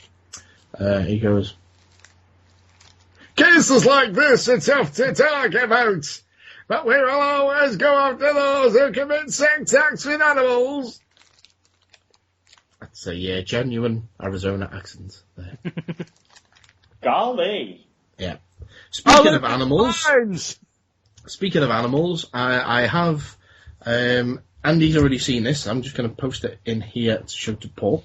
This is a YouTube video, which... that one. Yes. Now, you may think you've seen it all. Personally, I was in hospital the other week, and I thought I'd seen it all. Not in the hospital I was in, though, because in Rio de Janeiro, in Brazil, they have other things in their hospitals apart from people falling out of beds and shouting for nurses at all hours of the day and night, which means you don't get any sleep. And then when the moment you actually do get some sleep, they come in to take your blood pressure. But they have something else. They have an ox. Yes, a genuine ox. Like a cow, one of those things, rampaging through the hospital. This happened in Hospital Francisco Limongi in the outskirts of Rio, and the beast apparently knocked over a few doors, but thankfully no one was hurt. Have you seen the video now, Paul? Hang on, I was just going to try and watch it without... Hang on. Give us a commentary. Here we go.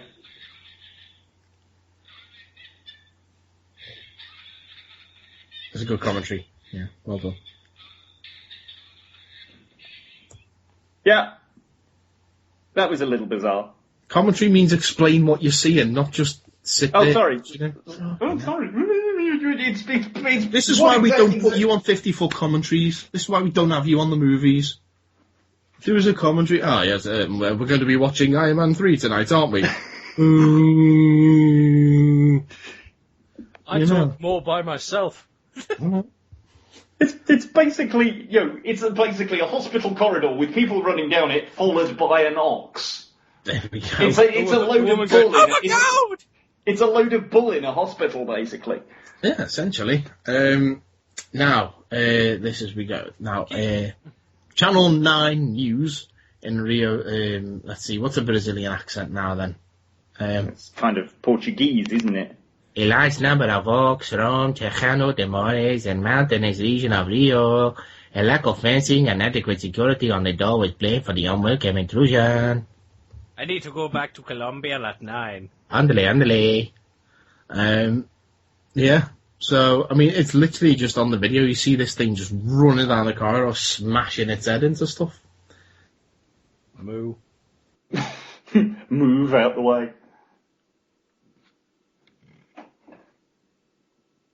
And then Mike died. Yeah. Wasn't that bad. Oh, maybe it was. Apparently. Mike's connection has gone weird. You can still hear me though, right? I can hear you. And you can hear me. Yes. So it's his shit internet, which is another reason that we've not been doing stuff for quite a while. You know what? We may have to do the wrap up on our own. Yeah. Which I'm sure we had more links, but Mm. and when he comes back, you need to ask him about Uri Geller. Uri Geller? Yes. Why? What about Uri Geller? Ask him about Uri Geller. About the random fact about Uri Geller. A random fact about Uri Geller. Yes. Oh, okay. What are you doing? Nothing important. I'm masturbating to this sight of an ox. Oh. Let's do our traditional Phil music. Phil music. Oh, I've just got a text off him saying reconnecting. Yes, so Phil.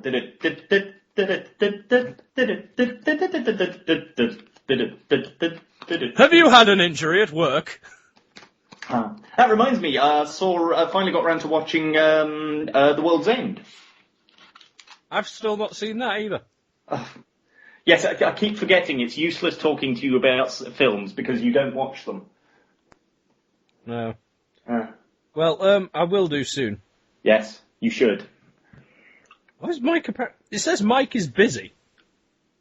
Is he? He's too busy to get on the call now. He must be masturbating to a ball then. Ooh, my name's Mike. I can't turn up on a call because I'm busy. Oh, hang on. Call started, call ended, no answer. Call started, call ended, no answer. It's a boo. I'm trying, but it won't let me. Yeah, he's in. Can you guys add me in? Ooh, I can't get on a call. Hello. Because Skype is being weird. Were you masturbating to a ball? You there? Yes. Hello. Can you not hear us? He can't hear us. We can hear you. Oh, and he's gone again. Oh, for fuck's sake. Fucking Ian. The internet worked perfectly fine between me and Mike for 2 hours. Yes. Fucking Ian and his fucking internet. This is your fault, Paul. Why is it my fault? It's been fine for the last 90 minutes. That's a fair point. It's fucking Ian is what it is. Ian's hacking our phone calls. Well, as long as it's not the Daily Mirror. Why? Because we'd be accused of being paedophiles. More or less, yeah.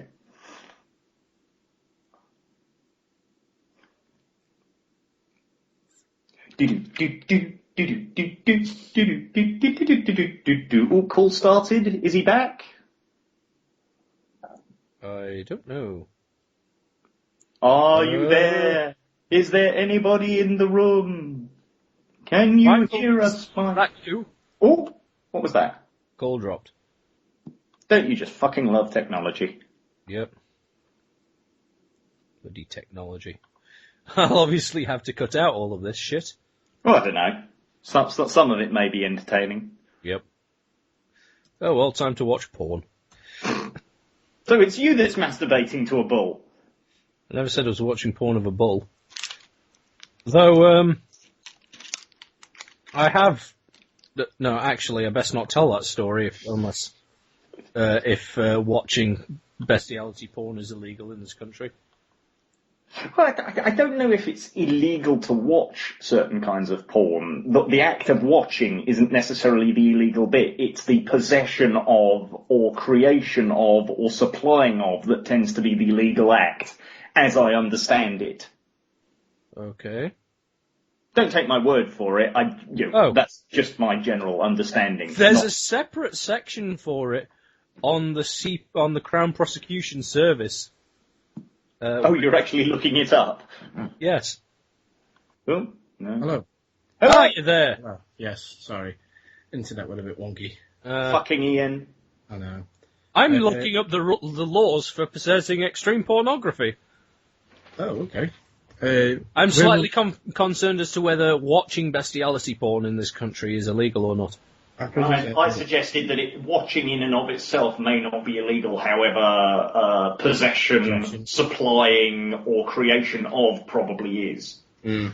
Because the watching of, if it's illegal, may affect me tell a story. Okay. Or shall we move on anyway?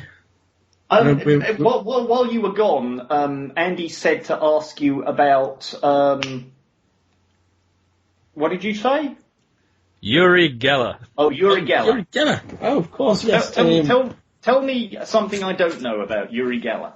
Well, according to Steve Wright's Big Book of Factoids, Uri Geller must stand on his head once a day. Why must he stand on his head once a day? I don't know. He just does. Doesn't say any more than that in the book. Oh, is this one of these stupid factoids that Steve Wright used to come out with during Steve Wright in the Afternoon on Radio 1, and it still comes out with on Radio 2? Yeah. Utter shite.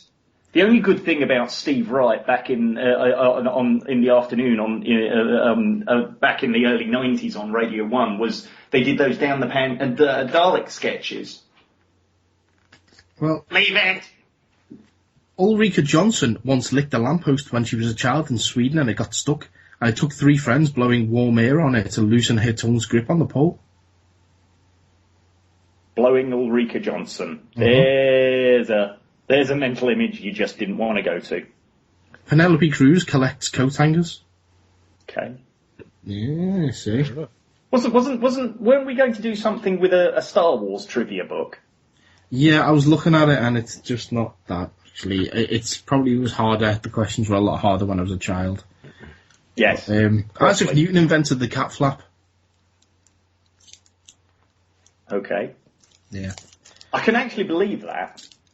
Mm. There we go. My point for Uri Geller was, I didn't know what was his name. The guy Uri who wrote Geller? it. No, the guy Steve who wrote Wright. it. Yes, I didn't know that this book was apparently made up fact. That would have No, changed my response. Real facts. Because Yes, my real, response, in quotes. my response to Mike saying that was, that's not a fact, that's conjecture. I have 2 final facts on which to tell you. 1, it's physically impossible for pigs to look at the sky. And 2, horses can't vomit. Unless you feed them a sausage roll. My point exactly. Yeah, see. There we go. Alright, I'll get back onto the stories I was discussing. Okay, so let's see. I was Shall we go masturbating to an ox once. Okay, well, right, okay. I've got a question for you. Okay. Was that story going to go somewhere, or was that just a random statement? That was a statement. Oh, okay. Okay. To discuss the order in which we tell the next couple of stories, I want to know if you want confessions or aeroplanes. Where's that plane? Aeroplanes, okay. A British woman was handcuffed to a seat after having sex on an aeroplane. Was the handcuffing part of the sex? Well, we'll find out, won't we? I would have hoped so. A British woman in her 20s has been questioned by American police after she was allegedly caught having sex in an aeroplane toilet. The woman was believed to be travelling with her parents. Was reportedly found in the toilet with a man she met on a Gatwick to Las Vegas Virgin Atlantic flight last week. It wasn't a Virgin flight when it landed. The Sun Well, it reported wasn't the when woman... it took off, to be fair. The Sun reported the woman held drunken abuse at cabin staff after passengers complained about the noise and had to be handcuffed to her seat. She was then escorted off the flight by police but released without a warning. Now, I've got a quote here from a representative of Virgin Atlantic. Let's see now. Seeing as Virgin Atlantic, the Virgin broadband is brought to us by Usain Bolt. So I will go with Virgin Atlantic can confirm that due to a disruptive passenger, the VS-43 to Las Vegas on the 1st of May was met by authorities on arrival at McCarran International Airport.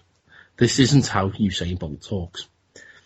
Virgin Atlantic does not tolerate disruptive behavior by passengers on board, and the safety of and welfare of our passengers and crew is the airline's top priority.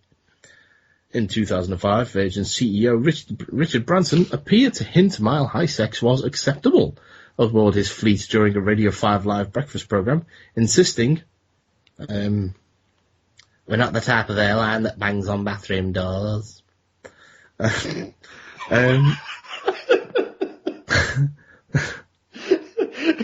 put you in a fish tank, you fuck. It's like a camp fish. Bangs on the sink instead. Hey. When asked if he was a member of the club, he admitted he was, reminiscing, we got quite amorous on the flight and one thing led to another, as it does. There's something about air travel. But let's face it, right? If he's not going to be one of the first people to join the suborbital club, I'll be very surprised. Oh. Considering he owns Virgin Galactic. Yeah, well then, referencing the plush A380 Airbus, he then added, with double beds and casinos, you have 2 ways of getting lucky on Virgin. You can do it on a cruise ship, but you can do it at home, so why can't you do it in the air? Because you might blind the I'm pilot. Richard Branson, and I totally enjoy sex in the clouds. I do not endorse pigsaw.com. No. Okay. Next up, do you want Blair Witch or Confessions? Blair Witch. Blair Witch, okay. Blair Witch ghost terrorises woodland campers in Bristol. Bristol? In Bristol. Huh. Yep. Two friends who went camping in the woods together have vowed never to repeat the experience after capturing a Blair Witch-style ghost on camera. Send me the link. Okay. I shall send y'all the link. I will judge. We are talking about people who live in tents as opposed to you As opposed to kind of Richard camping. Branson's. Yeah. Kind of camping, yeah. Yeah. This is the story of Lola Swan and Kate Shannon, who set up camp in a dense woodland, but soon noticed strange noises such as twig snapping and their equipment going missing. But they packed up and fled in terror after hearing a chilling child's voice at 1 a.m. It was a dog. Daddy, I can't find any peas! It wasn't until the following morning that Swan 28 flicked through their pictures of the night before and noticed the spooky apparition among the trees. She says, I immediately threw my phone to the ground and knew we were being watched, and this picture proves it. During the night we heard sounds of what can only be described as people walking around. Twigs and branches were cracking and breaking like footsteps on the ground. Friggin' scouts. I don't know what's scarier, the photo of Bigfoot that they've taken, or the photo of the two girls who basically looked like something out of The only way is Essex, yeah. Yeah. I was trying to think of an Essex accent, I couldn't think of one. So, for the next one, I'll do an Essex accent. The girls were camping at Lee Woods on the outskirts of their home city of Bristol. I should have done a Bristol accent before now. They set up during the day, but as night fell, they began hearing strange noises and felt like they were being watched. And at one point, Shannon whistled out and was horrified when something whistled back. Tensions rose. So basically, they were like, "Oh God, what's that?" Well, meanwhile, the old man walking his dog at 1 a.m. was like, "Oh fucking hell, I can't sleep. Holy shit, something whistled." Yeah. Wonder what happens if I whistle back. Maybe. Tensions rose when their hammer went missing. And the child's voice at 1 a.m. was the final straw. If they've got an audio recording of the child's voice, then it would have been fine. But they didn't. And Swan, the other girl, says, after midnight it all got too scary, and in our panic and fear we packed up our tent and got the hell out of there. She's unemployed and lives in Bristol. God knows what that's got to do with anything. I wonder how much money she would accept for a blowjob. Oh, God. I'm joking. A picture appears to show a white ghoul or ghost peering at them from behind a tree. Now, Andy, you've got the photo. Paul, have you got it? I've got it as well. What do we reckon? It's Bigfoot. I don't know what it is, just a white thing. A white thing? It could be an Asda carrier bag for all I care. It would... If they're going to fake a ghost photo, they should have done it at night. That could be the light shining on a massive leaf. Yeah, could be anything, though. It was probably the murderer that was following them around, jizzing on a tree. Maybe. I've got a lot of jizz. It goes on this... Oh my God, it's Stan Lee on his height. Yeah, Excelsior! Let's see what I've got down here. Oh my God, Bristol girls. Yeah, that'll do. Maybe they like it when I go hiking for poon. It's not Towie, it's Stanley. Right, just completely changing subject for a second though, although it is related. Right, Almost Human, the cop show that's already been cancelled. Right. Thingy from Judge Dredd and Star Trek and a robot, yeah? Carl Urban.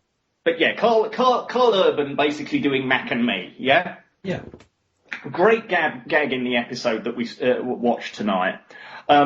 Basically, his robot partner decides to set him up on a dating site because and basically says, you're obviously not getting enough sex. I scanned you and your testicles are full to capacity. Oh, for God's sake. What? Yeah. Basically, it's like, don't scan me. What's that got to do with Stanley? Coming on a tree. Yeah. Oh, okay. Fair enough. Anyway. I've got a mouthful of sweets, so you'll have to...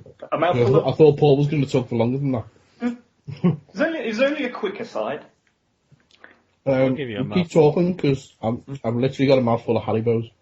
But yeah, damn shame that they've cancelled Almost Human. That's Fox, as usual, being shit and not letting series run for more than 5 minutes, basically. And yeah, speaking of stuff that's been cancelled, fucking pissed off that Tomorrow People's been cancelled. Most of the decent stuff from this year has actually gone that way. Intelligence, the Internet $6 Million Man, that's been cancelled. They've cancelled Revolution after 2 seasons, which is unusual. As much as I'm excited for all the new stuff next year, I am a bit disappointed at what hasn't survived this year. I'll tell you what I've recently discovered that shouldn't have been cancelled. What's that? Firefly. That kind of supports the point I was making about Fox not allowing shows to run their sort of natural course. Dollhouse being another example of that. Well, last weekend was Eurovision Song Contest for the entirety of the UK and all of Europe. For any American listeners who don't know what it is, it's all of the countries of Europe, well, most of them anyway, all submit a song, and they go to whichever country wins the next year that the event is held in their country. And this year, I forget where it was, but it was held there, and all the countries go to it, and they sing their song, and then we all have a phone vote or something like that. And each country, based on the votes, they give points to each song. And my entire Twitter and Facebook feed was full of people talking about saying, "Oh, I like this song. Oh, that song. This one should get 12 points. This one should get blah blah blah." Literally the only tweet that I saw what wasn't to do with the Eurovision Song Contest was Andy saying, "I'm watching Firefly, and that's really good." Yep. That was the only tweet. Well, on the bright side, at least you've got a damn good movie to watch as well. Serenity. Yeah. Yes. I watched that too, and And there are comics. The story continues in comics thanks to Dark Horse. Yep, I basically tweeted afterwards going, "Why is this not continuing? I need another TV show or a movie or a comic book or something." And then Michael Kill, the rapper, tweeted me back going, "Actually, there are comic books." And then Tony went, "Do you want me to pull them for you and stick them in your next shipment?" I was like, "Yes, please." So now I've got Firefly comic books on the way. Awesome. Yeah, I've actually got them all here on my iPad. Right, I'm getting a print. Got a question for you. Yeah. Okay. When's the best time to confess to murdering your wife and lover? Are they both the same person? How about never? Are they both the same person? On a podcast. Two different people. I did it on a podcast once. On your deathbed, maybe? Mike, do you remember? I actually mentioned this on the first night we met. That you'd murdered someone? Not that I'd murdered them. That I would have done. Oh, well. No. Remember that Space Monkeys? Vaguely. I was very drunk. Oh, so. I know you were manning the merch table because they said why did you and your ex-wife split up? And I was like, because and then went into the story and they went, so she was cheating on you. And I said, well, I don't think she was. And they said, well, why do you think that? And I said, because if I thought that, I would have murdered the both of them. And then Brian Q both went, whoa. Yeah. And then I'm pretty sure, what was it? One of them, I can't remember which one, said, if you say that to us, that's a joke. If you say it while we're recording, that's a confession. Oh, yes, that's Brian who said that, yeah. I remember that, yeah. I think that's probably the main reason why the UK shows have never been released. Maybe. Why is my fault? Declan, find out. I should ask.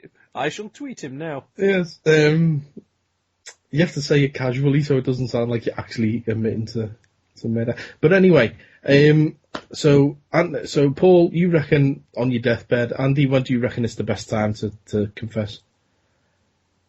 Sadie Santa. Oh, okay.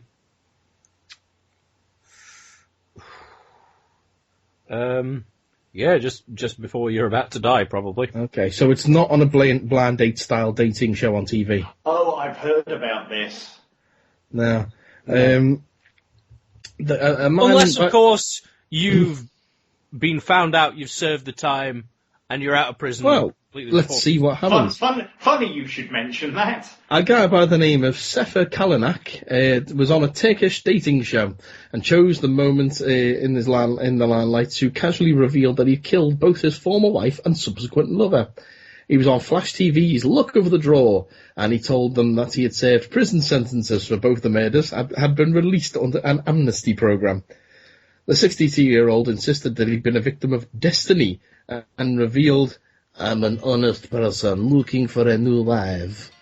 But it didn't wash with the host, who kindly asked him to leave as the audience broke into applause. "Women lost me after I told them I murdered my previous wives. That's why I openly told them I'd spent 14 years in prison. I've changed my ways," Sefer told Haberturk, which I presume is a newspaper. He then went on to say, "The woman who will marry me shall not be afraid of me killing her." And this is then the point you put the jigsaw music in. Yeah. According to the Hurriyet Daily News, Kalanak killed his first wife after the nephew of the man who wanted to marry her started coming to our village. I was jealous, and I killed her. In a way. In a way? I killed her in a way. It's not like, Well, I killed our relationship. Yes, I killed her. broke up with I killed her to death. I sliced her head off. I mean, I suppose that's a form of murder. No, that basically means she's still alive, but she's heartbroken. He's basically just talking in colourful language, and everyone just thinks he's really serious because of the way he talks. And, it's not my fault my voice is like this. The fact that he went to prison as well. I was wrongly accused. She wouldn't stand trial. Well, he then... They said I'd murdered her spirit. He served part of his sentence and then remarried, but later separated from his new wife. He then embarked on an affair with a married woman. Separated what from his new wife? Her Well, head? let's carry on. He embarked on an affair with a married woman who swore she would leave her husband for him. But Kalanak claims that she went back on her word, stating, "I killed her after she attempted to kill me. She was accidentally killed when I swung the axe." Accidentally murdered someone with an axe. Sorry, is this guy Donald Pleasance with a Turkish accent? He sounds like Nugget. Nugget killed her with axe. Nugget slice her head off. Nugget Take me with you, separate head take me from with you. body. I can see, really. Nugget kills Sal in Sal's sleep. One of the TV show's producers told the Turkish paper Milliyet that they were aware of one murder before the show, but allowed him to participate anyway since he had served his time. Oh, Jesus Christ. Well. Yes, there's not a lot you can say to that. No. Even Jeremy Kyle would draw the line on that one, I'm sure. As for at the bottom of the article, it has bizarre dating sites. Would anyone like to go through them? Well, you're the one that's desperate. Well, the first one we've got here is gluten-free singles. Go on, then. That's a very specific, thing you're looking for in a partner. Yeah. Yeah. So the milkshake doesn't bring all the boys to the yard for that one. Apparently not. We then have Equestrian Cupid. Is that for people horses? For people who love horses, but not making love to horses. Horsefuckers! We're not horses. That's a shame, because we'd apparently get laid a lot on that site. Mm. But on the bright side, we can eat sausage rolls. Yes, so there's good things around. It doesn't want to show me any more. Sorry, Damn it. just imagining making a profile on Equestrian Lovers or whatever it was called. Equestrian Cupid. Just saying, I'm willing to pretend to be a horse, and if you feed me a sausage roll, I will ravage you. Isn't that the plot to Tusk? Except he becomes a walrus and not a horse.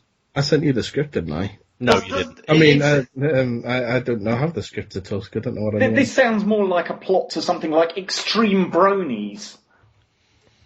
Extreme! No. Okay. We've got, next one is clowndating.com. Well, that'd be fun. Then we've got Hot Sauce Passions. What? HotSaucePassions.com. Look it up, it's real. We then have Amish Dating Online. Not quite sure how that one works. Yeah, I mean, how do the Amish see stuff on the internet? Are they going to actually have the internet? Is it steam powered? Yeah. Brother Job, Terence from the town, he showed me pictures from his computer of women who churn butter. But Brother Hezekiah, that's the devil's work. You know, so I'm not a Amish expert, but you know that's how I imagine the website to go. You know, for kids. Yeah. Next we've got meetaninmate.com. Millionaire Match for women looking for millionaires and vice versa. Darwin Dating. It's a website for beautiful people only because it's for the evolutionary superior. Oh, fuck you. Yeah. Yeah. For the beautiful but mentally vacuous. Yeah, the next one doesn't want to load up, I'm afraid. So that's probably a good thing, given the list so far. I want to see the whole list. I'm looking at clowndating.com right now. Oh, yeah. None of these people are clowns. I didn't say they were. Just said that's what the website's called. It makes no sense. Okay, next one. We've got Furry Mail. What? Perfect place to find your anthropomorphic animal partner. Huh. Them. Yes.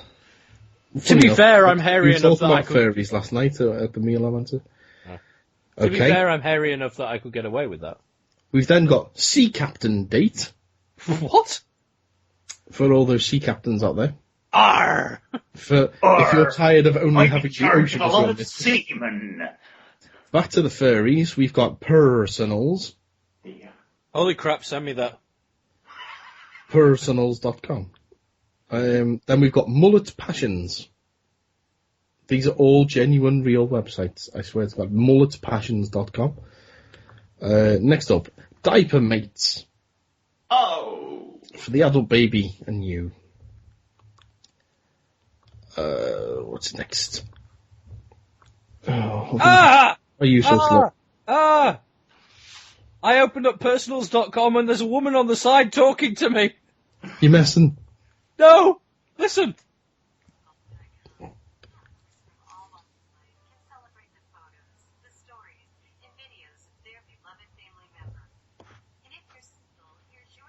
Oh, it's about women who like cats.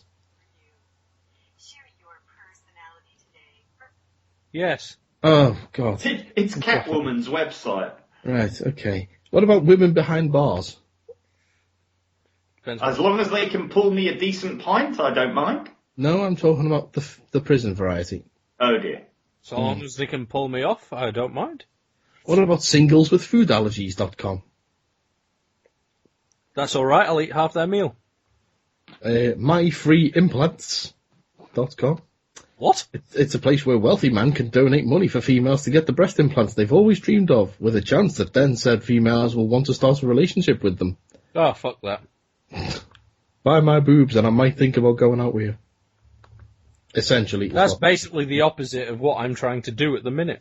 He's trying to take women's tits off. Well, I'm trying to cover them in other things. Mayonnaise. No, it's yeah. Mayonnaise. Actually, no, mayonnaise, not mayonnaise. What about the conservative dating site? No. As in the political alignment? No? Okay. The Ugly Ball, self-proclaimed dating site for aesthetically average people out there. Essentially the opposite of Darwin dating. We found the perfect website for you. Who, me? Yeah. No, Mike. Cheeky bastard. I said before, he's the one who's desperate. What about mylonelyparent.com? It's hell for is that? kids who set up a dating profile for their parent. Oh, bless. Is it the ugly bug ball? No, it's my lonely parent. No, the other one. Which one? The ugly one? Yeah. I'm trying to find... The thing keeps freezing on me, so I don't know. The Ugly Ball. Yeah, the Ugly Bug Ball, that's the one, yeah. Fair enough. And then the final one I've got is Uniform Dating. We've all seen the advert for that one. Yep. So there we go. There's some bizarre dating websites from around the world. Indeed. Right then, guys, I've got 2 final stories to go out on, and it's up to you which of our regulars you want to do first. Do we want to talk about Bigfoot or the Loch Ness Monster? Bigfoot. Yes. Andy, play Bigfoot sounder for us. Bigfoot, I don't remember what the sounder sounds like. There you go. Okay. Sounds a lot like Andy Howard to me. I'm Andy Howard, and I'm Bigfoot. Yeah. Bitches. Right. Bitches love a bit of Bigfoot. Footage has emerged of a suspected Sasquatch, or Bigfoot, or Yeti, or Abominable Snowman, whatever you want to call him. His name is Steve. Striding across a snowy mountain range. Miles Lamont captured the footage whilst hiking in the Tantalus Range north of Vancouver 2 years ago. Why did he wait? He posted it on YouTube on the 25th of April under the title Possible Sasquatch Outside Squamish, BC. So we're back at Canada. And it has been viewed more than 500,000 times. Along with this post, Lamont writes, Canadian accent. Can I do the quote? Send me the thing. I want to do the quote. Okay, you can do the quote. If you want to do the quote, you can do the quote. Hooray! Easy, please. I gave him a deadly lead uncle the other day. He clapped on his hands for the next 45 minutes.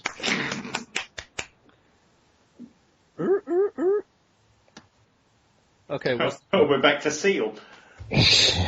Agents of Seal. Now let's see. Where's the quote? There's a picture of him looking wistful. It's just underneath the picture of the actual mountain range, and above him looking wistful. Okay. Go down, go down, go down. There's a mountain. It says, along with his post, Lamont writes, as the bishop said to the actress. Right. We are not claiming this to be anything other than a strange encounter based on some of the reasons below. The subject was clearly bipedal and was without snowshoes or a backpack and wearing all one-coloured clothing. Movement over this kind of terrain is soft, so without snowshoes would have been very difficult, and the distance travelled over the given time period would have been very fast for human without proper snow travel gear.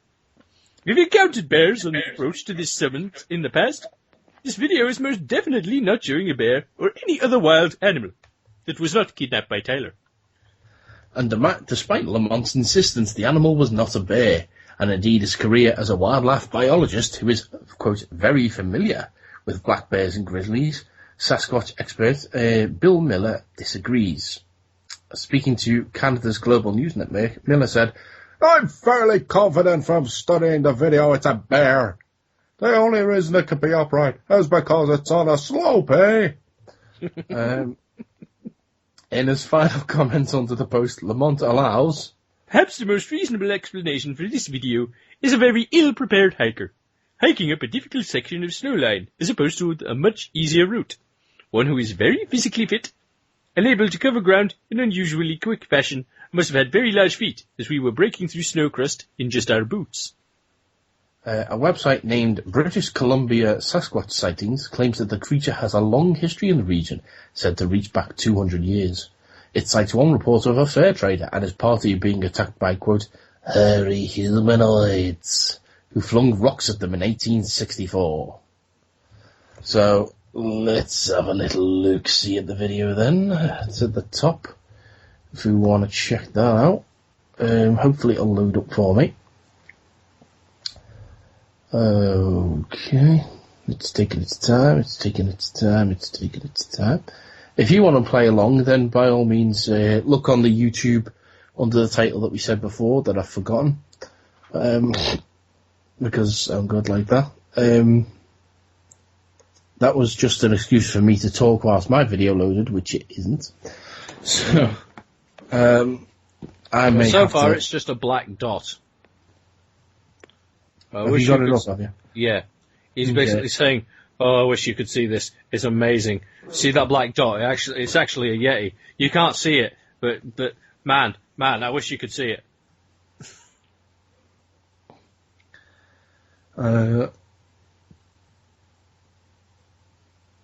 Well, I can't see it at the moment, so I'm just trying to It's like, Google it. hey, look, mountains. Okay, I've got a... Down. Zoom in. Hey, look, there's a black dot again. Okay, YouTube is opening up on the iPad. Hey, look. Oh, my God. Oh, my God. Skip. It's a dot. It's a dot. Oh, my God. Oh, my God. Oh, God. Why would it... It's obviously There not we you. go. He's YouTube is walking loading up that up snow now. line.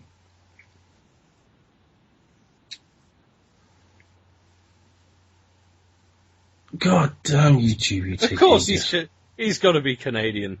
He just went, "It's a good thing we brought beers, eh?" Nice. Okay, here he is, here he is. Is it Coors? We're on top of Tricomania Peak. And Okay. Good job. pretty sure Yeah, there's just Sasquatch down there. pretty sure there's a Sasquatch, eh? There's this little black dot walking in the middle of the snow, in the middle of nowhere. Eh? When you zoom in, you quag. That's as far as it zooms in, apparently. Oh. That is pretty big. I can't zoom in anymore. If he keeps the down camera still, I'll be able to see it moving. Just to give you an idea where we are right now. Oh god, yeah, he's very Canadian now. Middle of nowhere.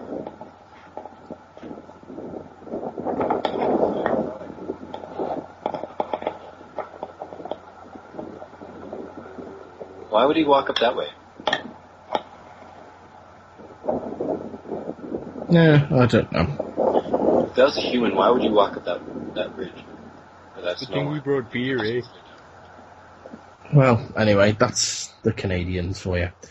Right, okay then, which brings me to my final story, which is about the Loch Ness Monsters. Now, in the last 4, 5, 6 years, the Loch Ness Monster was very quiet. A lot of people thought it was actually dead. There hadn't been a single sighting. Until very recently, when they thought they'd actually found the damn thing on Apple Maps. What? Did you see the photo? No. No. Okay. Probably a link to it somewhere on here. Oh, here we go. Daily Mail. Oh, fucking Daily Mail. Excuse you. You are? I just heard a big noise. Anyway, it says here Obviously a that, duck. as well as the photo that, if you, basically to give us a bit of background here, is someone was searching on Apple Maps recently, looking at Loch Ness, and they spotted something in the water which they think could be the Loch Ness Monster. Now, following that, a sonar image has shown an unidentified object in the waters of Loch Ness, and it's reignited speculation in the existence of Nessie herself. The long, mysterious shape was captured by the crew aboard the Jacobite Queen, a luxury cruise vessel which runs tours on the lake. Skipper John Askew told the Russia Journal, "The image certainly grabbed our attention. The Jacobite Queen spends every day sailing up and down the loch with their sonar on, and this reading is the most unusual we've seen for some time. It's impossible to tell what we've picked up here, but along with these satellite images, you can't help feeling that the reports of Loch Ness Monster's demise may be premature." These images coincide nicely with the company's recent launch of the tongue-in-cheek hashtag Nessie to Vote campaign to secure a vote for Nessie in the Scottish independence referendum. So, no one's seen Nessie for a while. Do you have a link to the picture of the sonar thing? I'll try and find it for you, mate, but there's nothing... Oh, do you want to actually see the sonar scan it up? Yeah, it's on the article. Because the only one obviously the article I found was the Mail Online. There you go. Which had the image from the satellite. Right, okay. Yeah, I mean, this image comes about as they try to do this hashtag campaign thing, so it's a bit, But literature on the firm's website states that the monster is an ambassador for Scottish tourism who's brought 25 million to the Highland economy and thus deserves a chance to help decide the country's future. Now, there's a Twitter user by the name of Michael_Lickley somewhat cynically points out that the sonar images have been released nicely in time, as I just mentioned there. Rumours of Nessie's death began to swirl in February after seasoned spotter Gary Campbell said that no one had come forward in 18 months to report a sighting of the monster. Nothing, and then nothing again. That's basically the end of the Daily Mail was the first paper to publish about the Loch Ness Monster. I didn't know that. Oh yeah, did you not know? No. And there was a baby that was born with 4 feet and 4 hands. The Daily Mail talking shit for 80 years. Yep.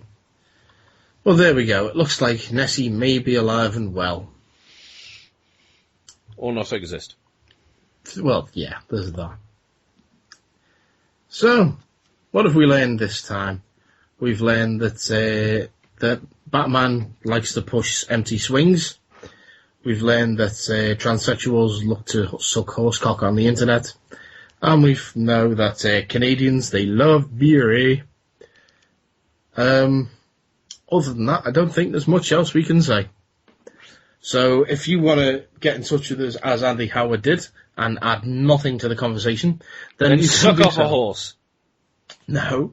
You can get in touch with us on @50footnerds. Send us an email address to send an email to 50footnerds@gmail.com, or contact us via Facebook, or indeed by our individual Twitter accounts, mine being @MikeGBell. Mine @Voltsvexdoth. And some other guys is @AutonScouser. Until then, I've got nothing else to say other than my name is it's Richard Branson, gay porn star of the skies. My name is The Ox. And I'm stately plump Buck Mulligan.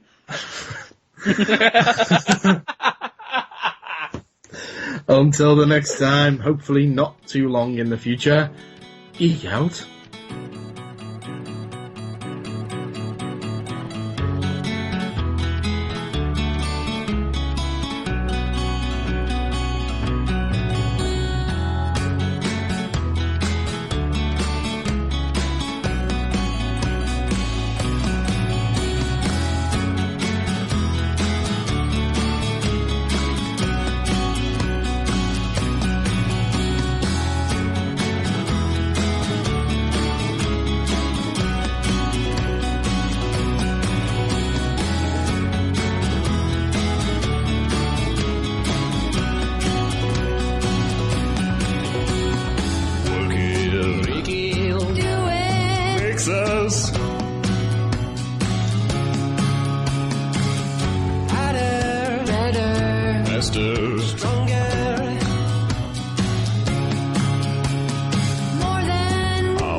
it better. Do it faster makes us stronger. More than ever, hour after. Our work is never over. Work it harder, make it better. Do it faster makes us stronger. More than ever, hour after. Our work is never over. Work it harder, make it better. Do it faster, makes us stronger. More than ever, hour after. Our work is never over. Work it harder, make it. Do it faster makes us more than ever. Hour after. Our work is never over. Work it harder, make it better. Do it faster makes us stronger. More than ever. Hour after. Our work is never over.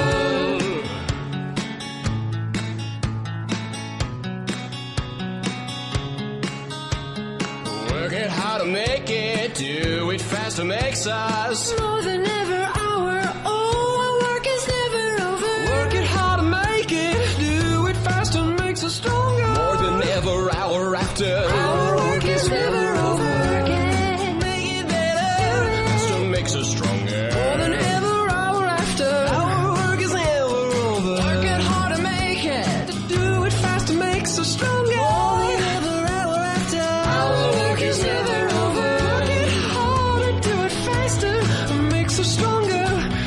More than ever, our work is never over. Work it harder, do it faster. More than ever, our work is never over. Work it harder, make it better. Do it faster, makes us stronger. More than ever, hour after. Our work is never over. If you've enjoyed the nerddom in your ears, then please follow us on Twitter at 50footnerds or email us anything except spam at 50footnerds@gmail.com.